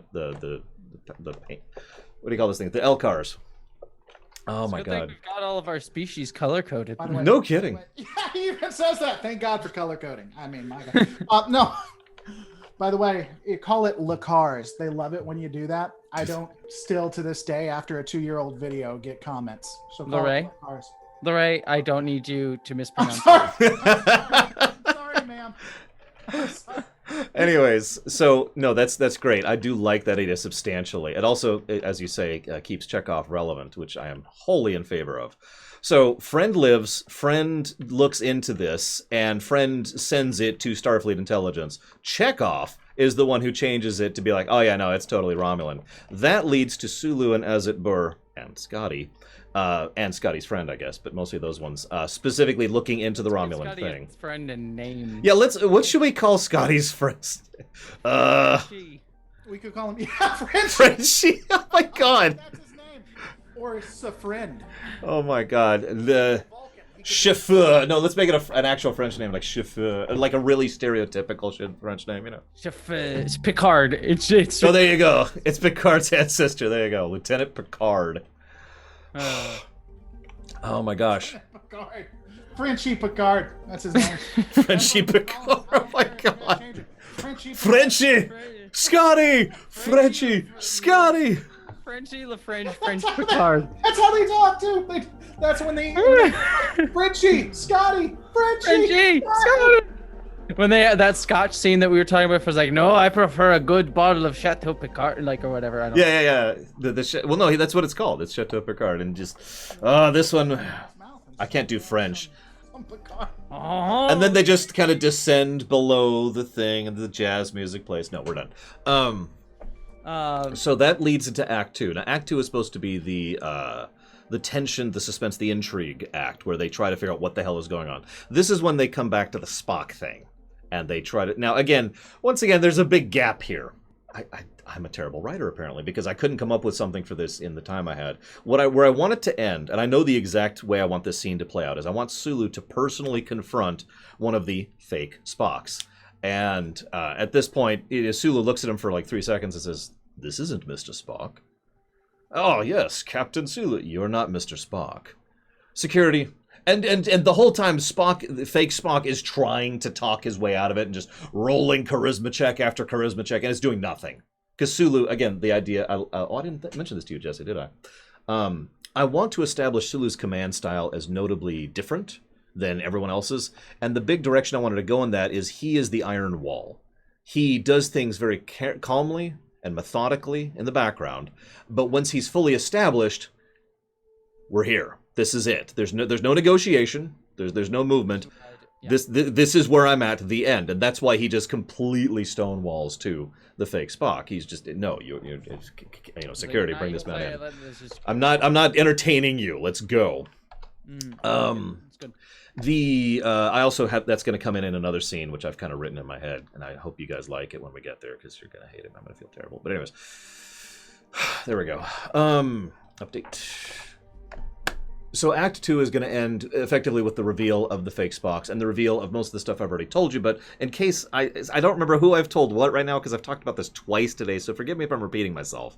The idea here is that the Romulan Star Empire has been backing the Centrists, because they are most invested in the idea of that group maintaining their general level of power and ensuring the Klingon Star Empire remains this decrepit, aging beast that can't threaten them. They want to make sure the Klingons stay down. It's also worth noting, if you're paying attention, that this is going to be the third major time the Romulans have tried to bring down one of the other major forces, and specifically tried to push against the Federation, right? Now, that's important because that's actually going to lead up to the Tomed incident, which is obviously way after this, but this is actually the third and final layout of Brickwork for when we get to the Tomed incident. So I just wanted to mention that because continuity. The Romulans have been pushing the Centrists, supplying them, supporting them. We find out that the fake Spocks, plural, are, of course, someone... We'll get to that in just a second. There's some thoughts my viewers had this morning about that. But the fake Spocks all are trying to incite resistance on the worlds the Gorkanites were specifically going to let loose. The ones that they were wanting to go ahead and give their independence as part of the aforementioned fixing the Empire problem. This would have benefited the Romulans because it would have benefited the Centrists because it would have benefited nobody, if that makes sense. Excuse me. I wasn't sure if that was a reaction or not. No, that was a hiccup. Actually, I'm going to grab some water real quick because I feel some hiccups coming on. So keep going. I'll just be back in 2 seconds. I'm just running the fridge. Okay. So this is they figure out the Romulan plot. They try to they need evidence, and that's going to be kind of the thrust of Act 3, is they need to find this major evidence. But one of the other elements, I mentioned the fake Spocks. My viewers tossed some ideas here, and I like both ideas equally. Either the fake Spocks are Romulans, who are genetically engineered, but that would be visible. That would be something that would be easier to detect. Or they are Vulcans, who have been convinced to do this by Romulan agents who are probably posing as Vulcans, in order to, because there's so much logic to this, because the Klingon Empire is an evil empire, because these are oppressive, corruptive regimes, because they do need to free these people, and so they have effectively convinced these Vulcans through logic to go ahead and go forward with this plan to pretend to be Spock because of the power of stories, which is one of the main themes I intended for this work. The idea, and I talked about this before, the director of such and such, and that's all we pay attention to is the director, right? So by convincing these Vulcans to be Spock, to look like Spock and act like Spock, that will lend more weight to it. And so people will be more likely to rise up, and thus their cause is more likely to succeed. Logical. Sorry, I just had a small character beat that could help bring up your theme. In the scene earlier where we have Scotty give the scotch, he tells the story of the scotch.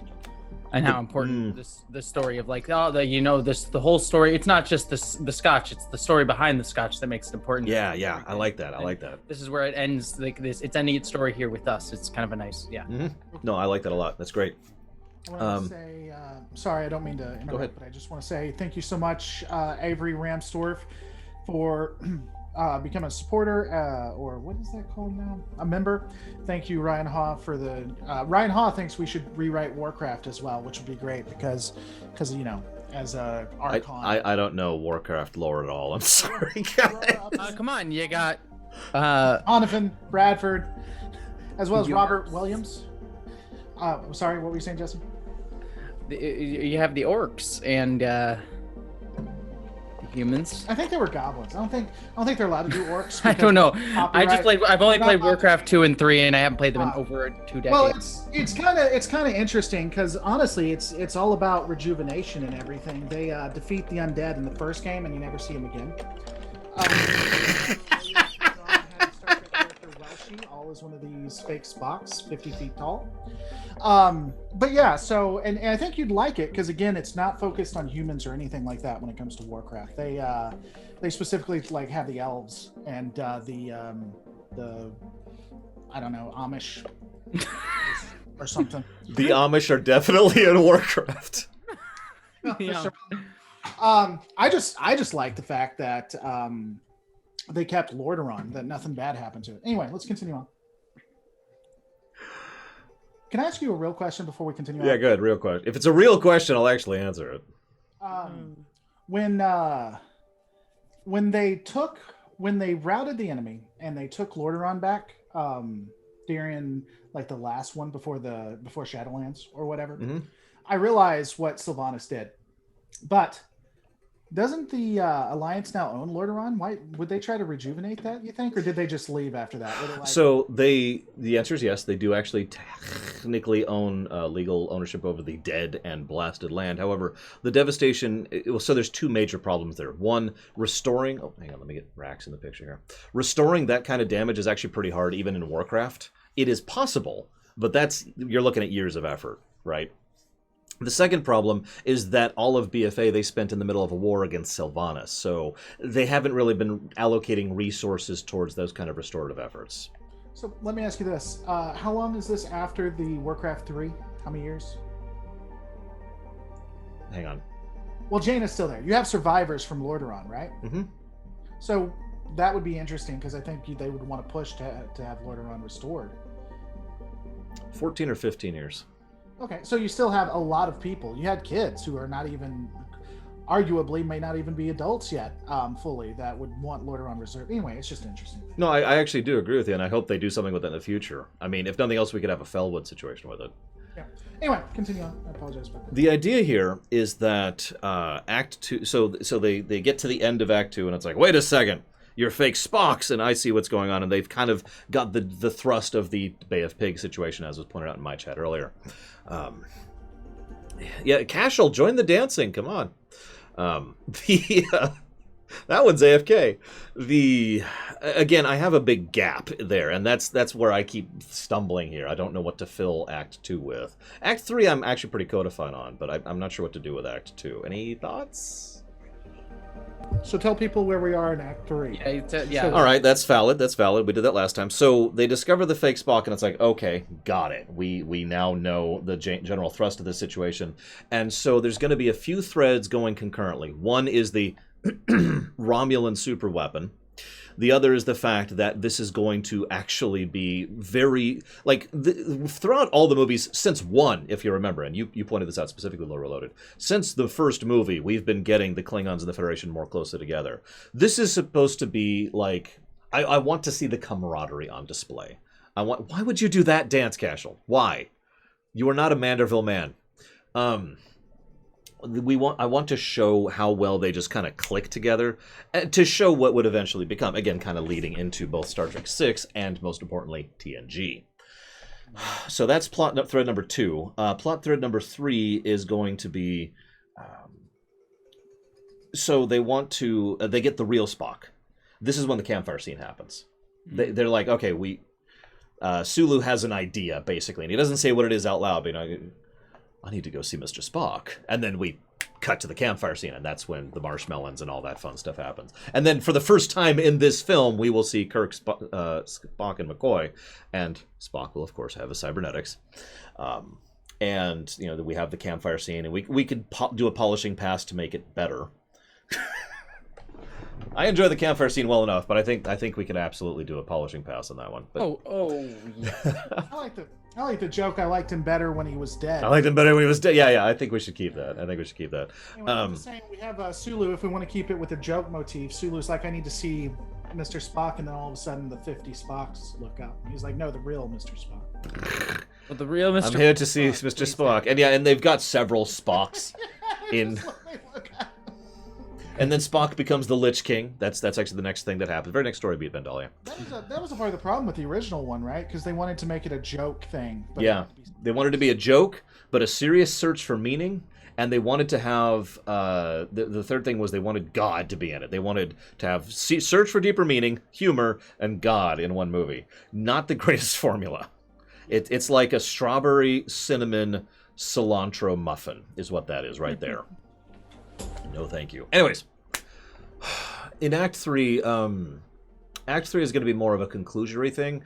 And again, I have a big gap in the middle of Act 3, but where I want Act 3 to kind of go is they get the real Spock.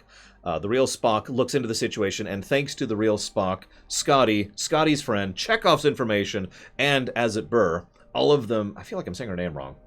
All of them... As It Burr. Is it right? Is it right? Oh, whatever. Yeah, I think you're saying it right. All of them pretty much figure out where Romulan bad guy is. Now, I admit this is a huge stumbling point in my script here. And I'll freely admit that. Because there's got to be a face for the Romulan forces, and I have no idea who it is. And they probably wouldn't even show up until the third act. But whoever it is, there's Romulan guy or gal, it doesn't matter. And the Romulan person there is the one that Sulu will actually confront. We do need that confrontation scene.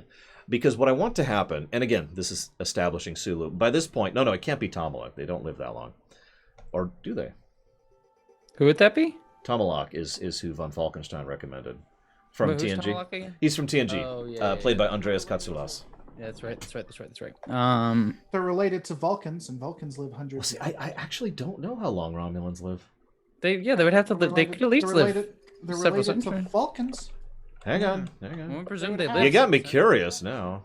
They would have the same lifespan. They're Vulcans. They're just on a different planet. That's what I mean. I'm not even trying to be. No. I get you. It's interesting because I don't think it's ever come up. It's like, hey, you know those? I wonder those Alpha Centauri humans. I don't know how long they live. Well, I don't either. I don't get it. Let's look that up.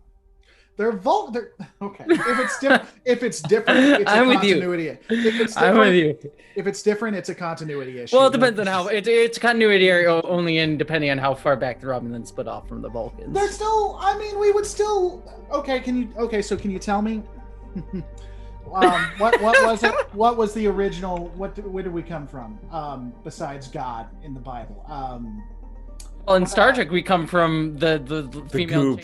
changeling dressed up Yeah, as. Oh no, yeah, the Preservers, who are totally not the Preservers. I love mythical stories, regardless if it's in book form or episode. What the hell is it called? Oh my God! What were humans? What were we before?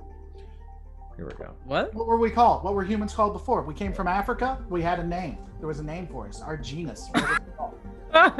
Oh, I know it. I just enjoy you not. What reading was it it called? out. No, can you guys let me know in comments? Because we're not going forward until I know. There it is. That's hysterical. Okay, I'm sorry. No, I need to know what humans were called. Cro-Magnus. Before, no, it was not. That was the ones we killed. I don't know, dude. I don't even care. So those people, did they live longer than we live now? Okay, so you ready for what amuses me here? I just looked this up, but even off the top of my head, from my own rather extensive Star Trek knowledge, they never bring up Romulan Lifespan ever. I looked it up. They never bring up Romulan Lifespan. There's no information on it. Now, to prove that point, I also looked up Vulcans, just to be fair, and yes, there are demonstrable aspects of them showing that Vulcans lived that long. For some reason, I'm not disagreeing with you, Reloaded. I think this is hysterical. For some reason, Trek has never acknowledged Romulan age. I mean, but they're Vulcans. But they've never. Why have they never said that on camera? Why has that never been a thing? Because I don't think they never needed to establish it because they never had like a cross generational. I guess that's true. The only reason they established Vulcan age is because they wanted to have like Sarek show up. Actually, Sarek is specifically the episode when they established. I know that. That's when they established that Vulcans live long. That's Well, literally they're like, the okay, so if they'd protagonists. ever brought a Romulan character, they never had, like, the only Romulan character they really could have brought back in TNG would have been, like, the Romulan commander from... That would have been awkward. The Romulan commander meets Sarek. Yeah, that would have been interesting. They're protagonists, too. Or the other option would have been the female commander. Oh, that would have been amazing. They actually wanted to bring her back for, I forget what, but it was one of the TNG things, but she wasn't available, which really sucks. They were going to bring her back, though.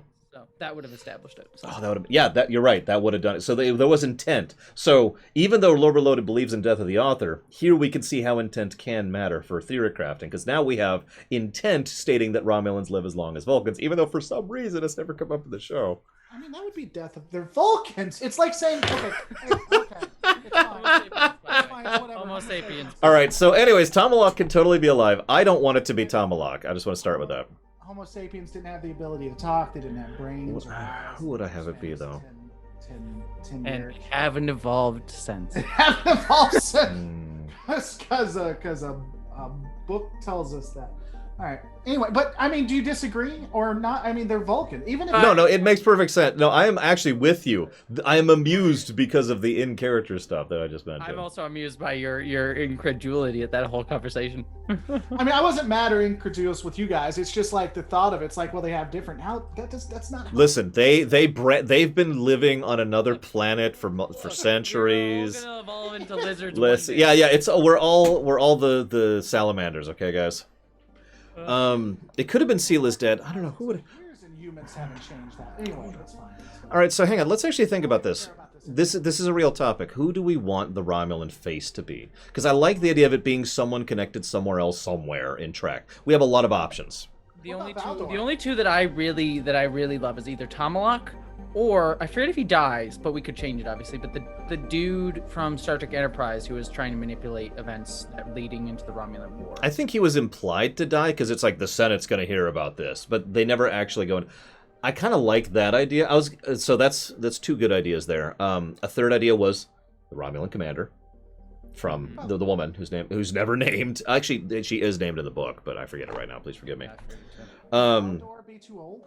There's also was it Valdor? Hang on. Valdor was in Enterprise. He was. That's the guy. That's the second guy we're talking about. Oh, okay, yeah, because he was named after. They named the ship after him in Nemesis. Or whatever. Yeah. Really? Oh wow. So I didn't catch that at all. Yeah, it's a Valdor class. Mm-hmm. That's a nice little connection there. I'm sorry. Our adorable rating has just gone up by 15. I'm not sure why. Yeah. Just because of me, not your kid. Yeah, no. It's all Jesse. So. Was there a tweet about that you were? Yeah, let me check. Hang on, let's check. Let's pull up Twitter right now. I'm kidding. I'm not going to do that. But we could also do. What was the other idea I had? Oh God, what's his name? It's the episode Defector in TNG. It's actually one of my favorite Romulan characters. Yeah. Ron Moore's first episode. Mm-hmm. And it's actually was that Ron Moore's first? And it was the one that was the one that he pitched. Defector. Oh God, I can't think of his name. Admiral Jarrett? It was either his first or his second. He had those script that I brought into the tour. Yeah, it was Jarrok. You're right. It was Jarrok, Justin. So yeah, it could be either Admiral. It could be Lieutenant Jarrok. It could also just be someone with his name. I don't know. There's a couple of options there. Something like that. It was the second episode. The first one they pitched was the bonding. That's why my brain was telling me that wasn't quite right. Yeah, because that was the one that he brought in on the tour, and he kind of handed it to somebody and got it made, and then he pitched the Defector, which did well, and then that's what got him the job. I suppose we have several options here, and I guess it doesn't really matter because one way or another, the Romulan's not going to die here. That's not the intent. I guess the real question is, do we want to connect backwards or forwards? Because if we connect backwards, I think Valdor is the best choice there. If we want to connect forwards, we should probably make it someone who's going to show up later. I mean, knowing me, my impetus is to go back to Enterprise because I just feel like there's more. I like Enterprise more. Pushing the agenda. No, I'm with you. That's my transgender agenda. His Enterprise is actually a good show. Damn it. That's the real agenda. So yeah, I mean, but also I feel like there's a lot of connections between TNG and TOS era. So I feel like that's fair. That's fair. I'm with it. So let's make it Valdor. I'm totally with it. The implication for anybody who has/is paying attention will be that this is his attempt to restore his position. It's probably taken him the last, 40 years, 100? I forget the time period. It's probably taken him this whole period of time just to recover enough of position to push this, just to help emphasize how much he was shamed and ruined after the incidents of Enterprise. And if we're going to do that, I would want Valdor to be personally involved in the Tomed incident. It would actually be over 100 years. I'm just thinking. Is it over 100? Wow. That episode takes place in 2154, and the Star Trek movies, Star Trek 5 takes around 22. Oh, wow. 2287, I think it says here. That is. The thing we'd have to do is we do have to give him a win at some point for them to name a ship after him. So either it can't be. It could be the Tomet incident. Devastating. Yeah, I'm just saying. But that's a good idea. We have to give him a win. I agree completely, and I think the Tomet incident could be that win. I think that fits pretty neatly. Because remember, that's the incident where the Federation basically crumbles. It's like, yeah, okay, we'll sign any document you want, just please leave us alone. So, all right, so a lot out of that too, though. That was a pretty multi-sided agreement. I don't know. Do you disagree? I don't think the Federation should have signed it, but I think they got fair. Yeah, I'll give you that. I'll give you that. Got some decent stuff from the Romulans too.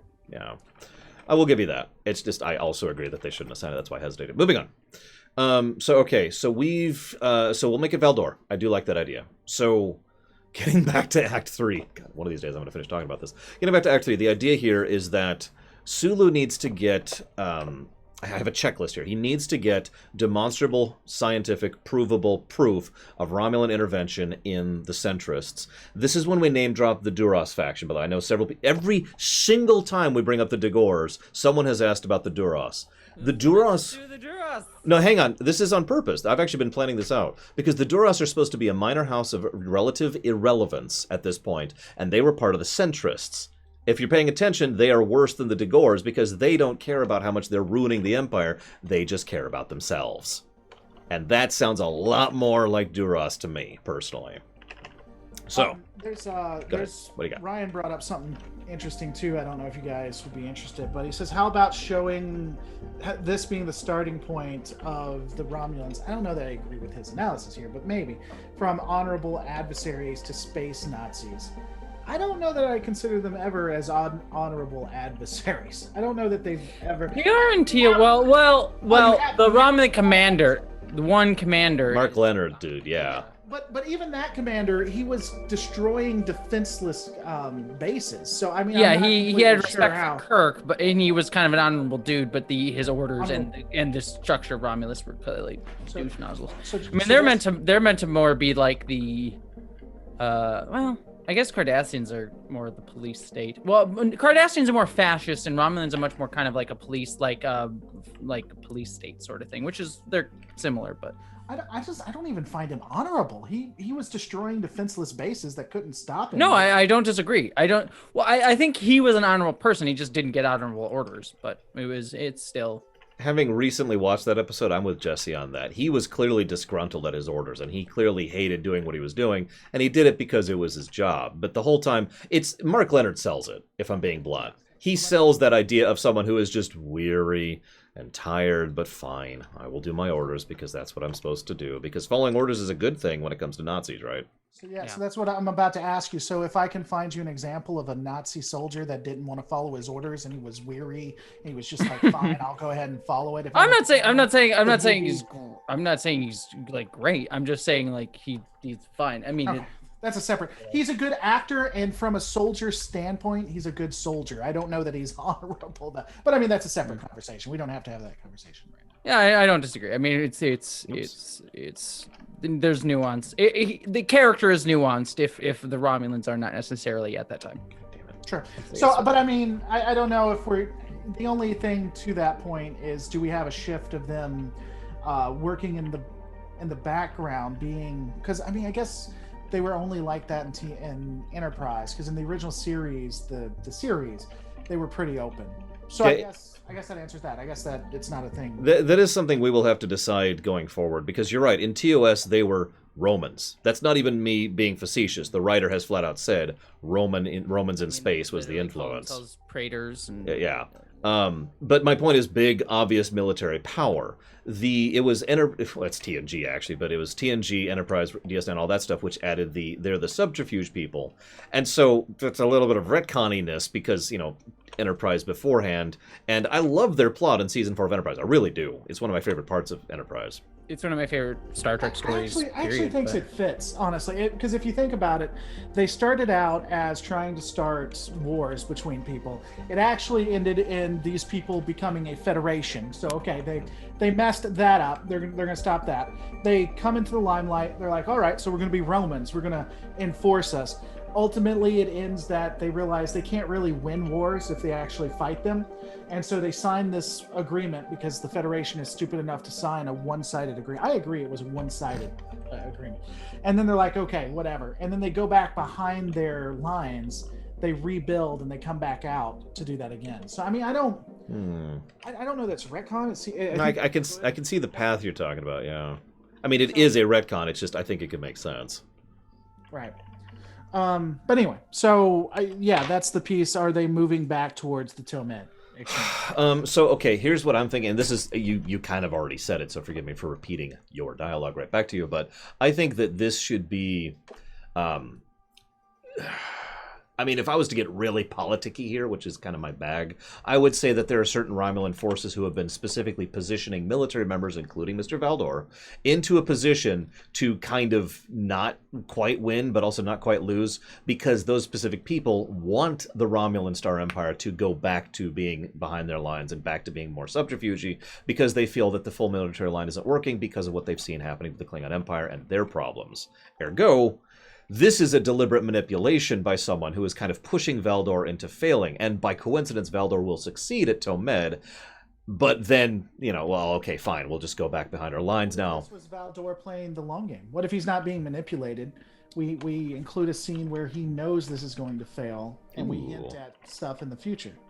That he specifically did this. And like at the end, you have a scene with him and another Romulan or whatever, and they're like, hey, don't you think it's crazy that we have lower lifespans than Vulcans, even though we came from them? And then they're like, yeah.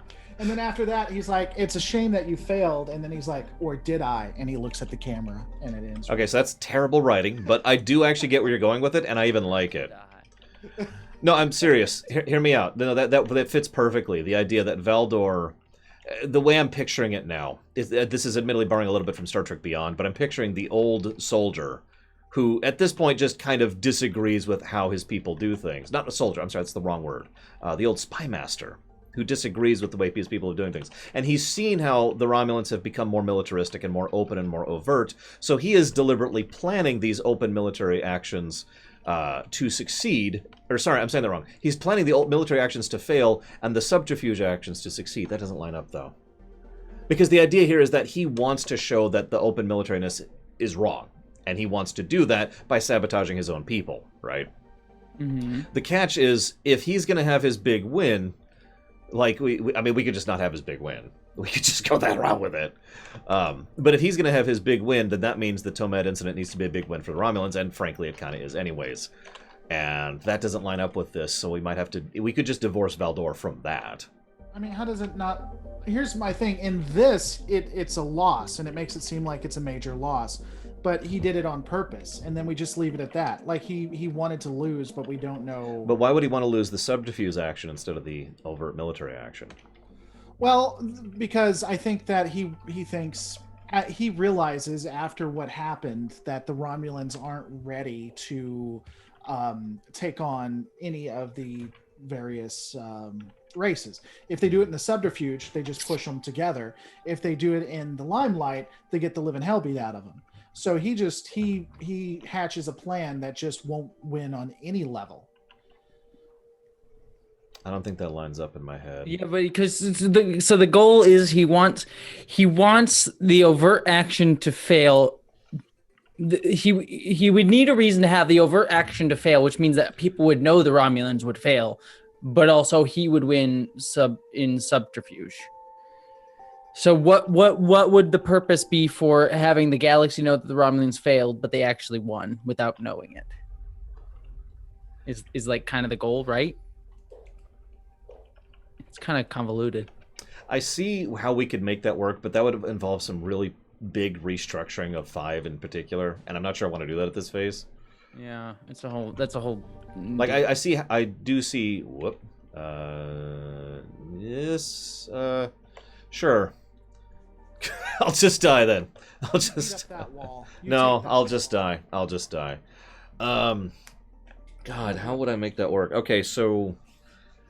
Well, we don't have to go with the idea. It's just No. I like the general idea. It just needs to be flipped from where it is. So give me a sec to think about that.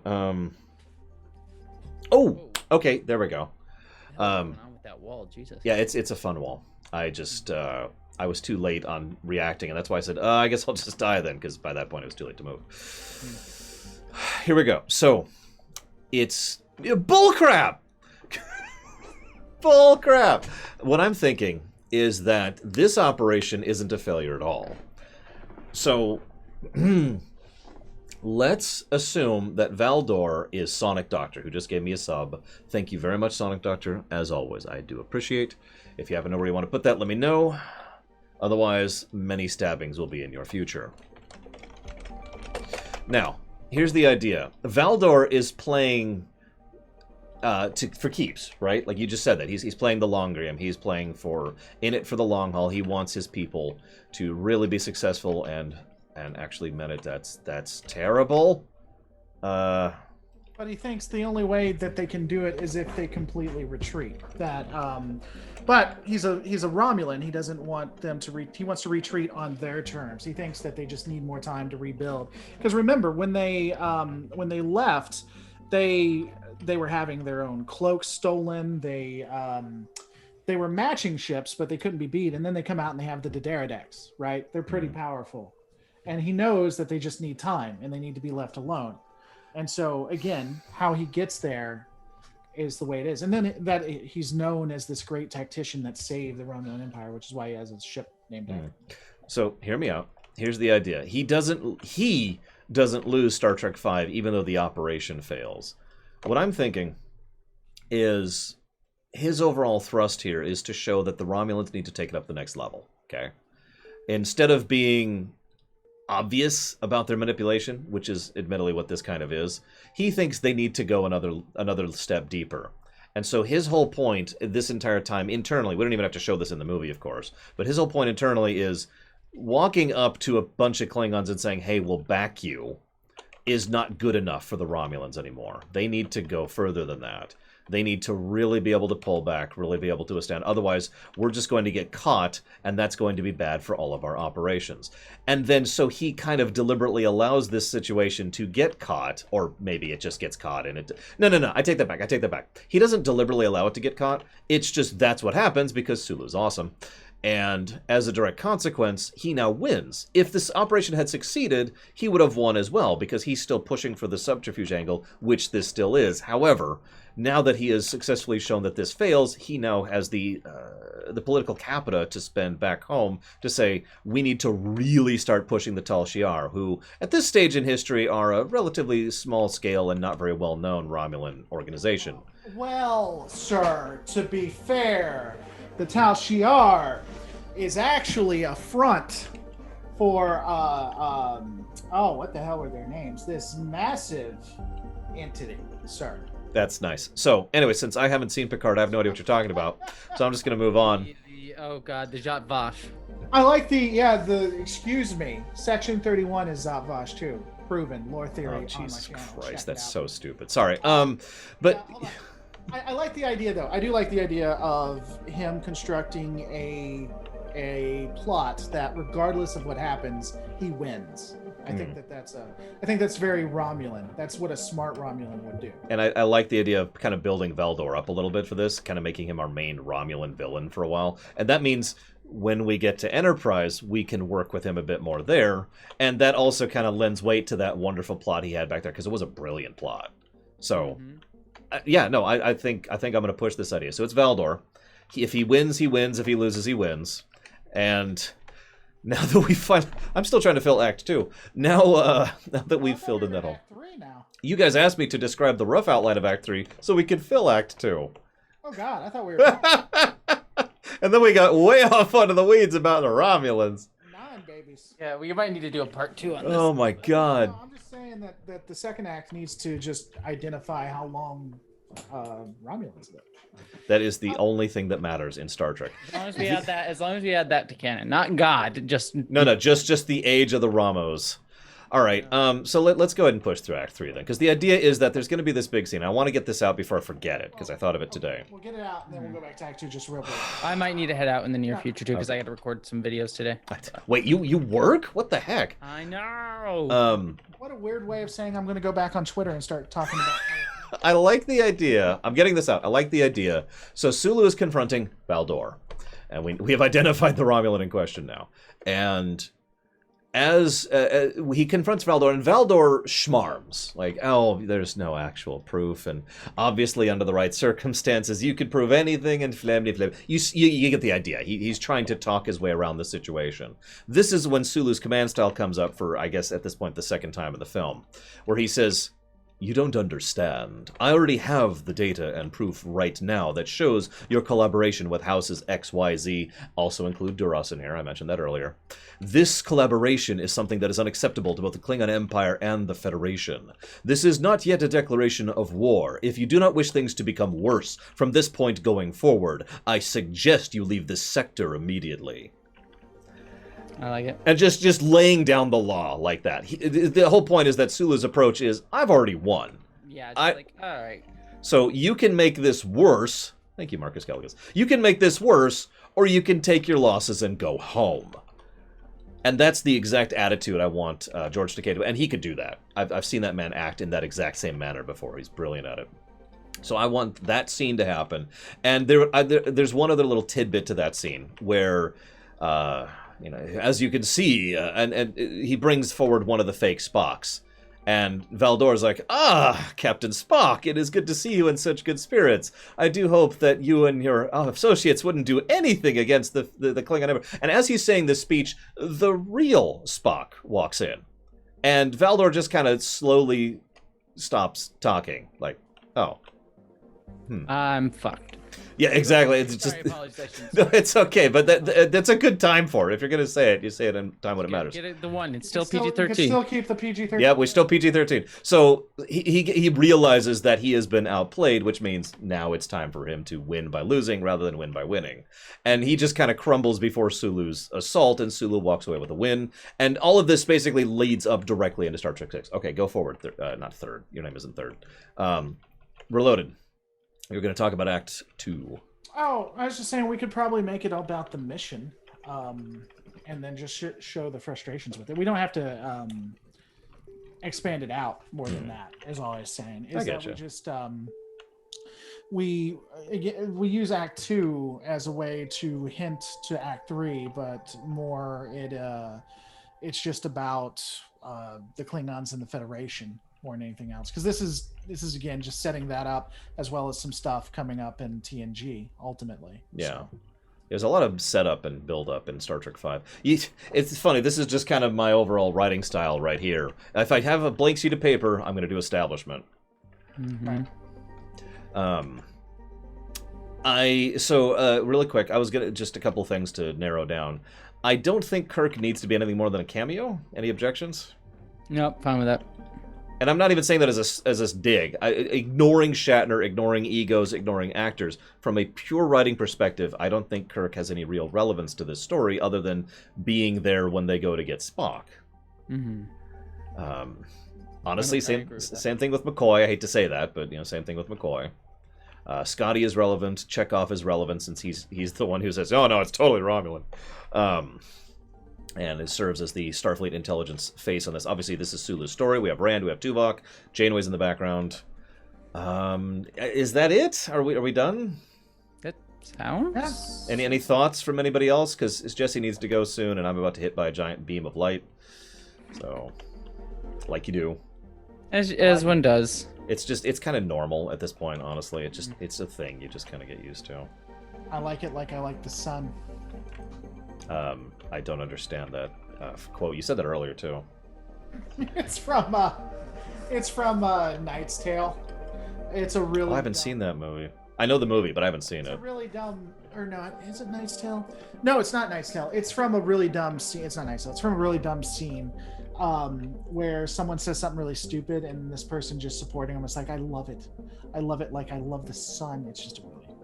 Okay. Very strange. I don't think we need to have Praxis in 5. Praxis is better served in 6, I think. Yeah. Well, yeah, I was assuming. We actually don't even need to have Praxis in 6 if we're being honest, but based on the way we've lined things up. But we can. It doesn't need to be removed. It just also doesn't need to be there.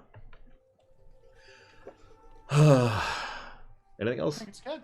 No, I think we're there. Okay, we did it. We rewrote Star Trek 5. There's still holes. I'm still, like, I feel embarrassed by how many holes are there in the script here.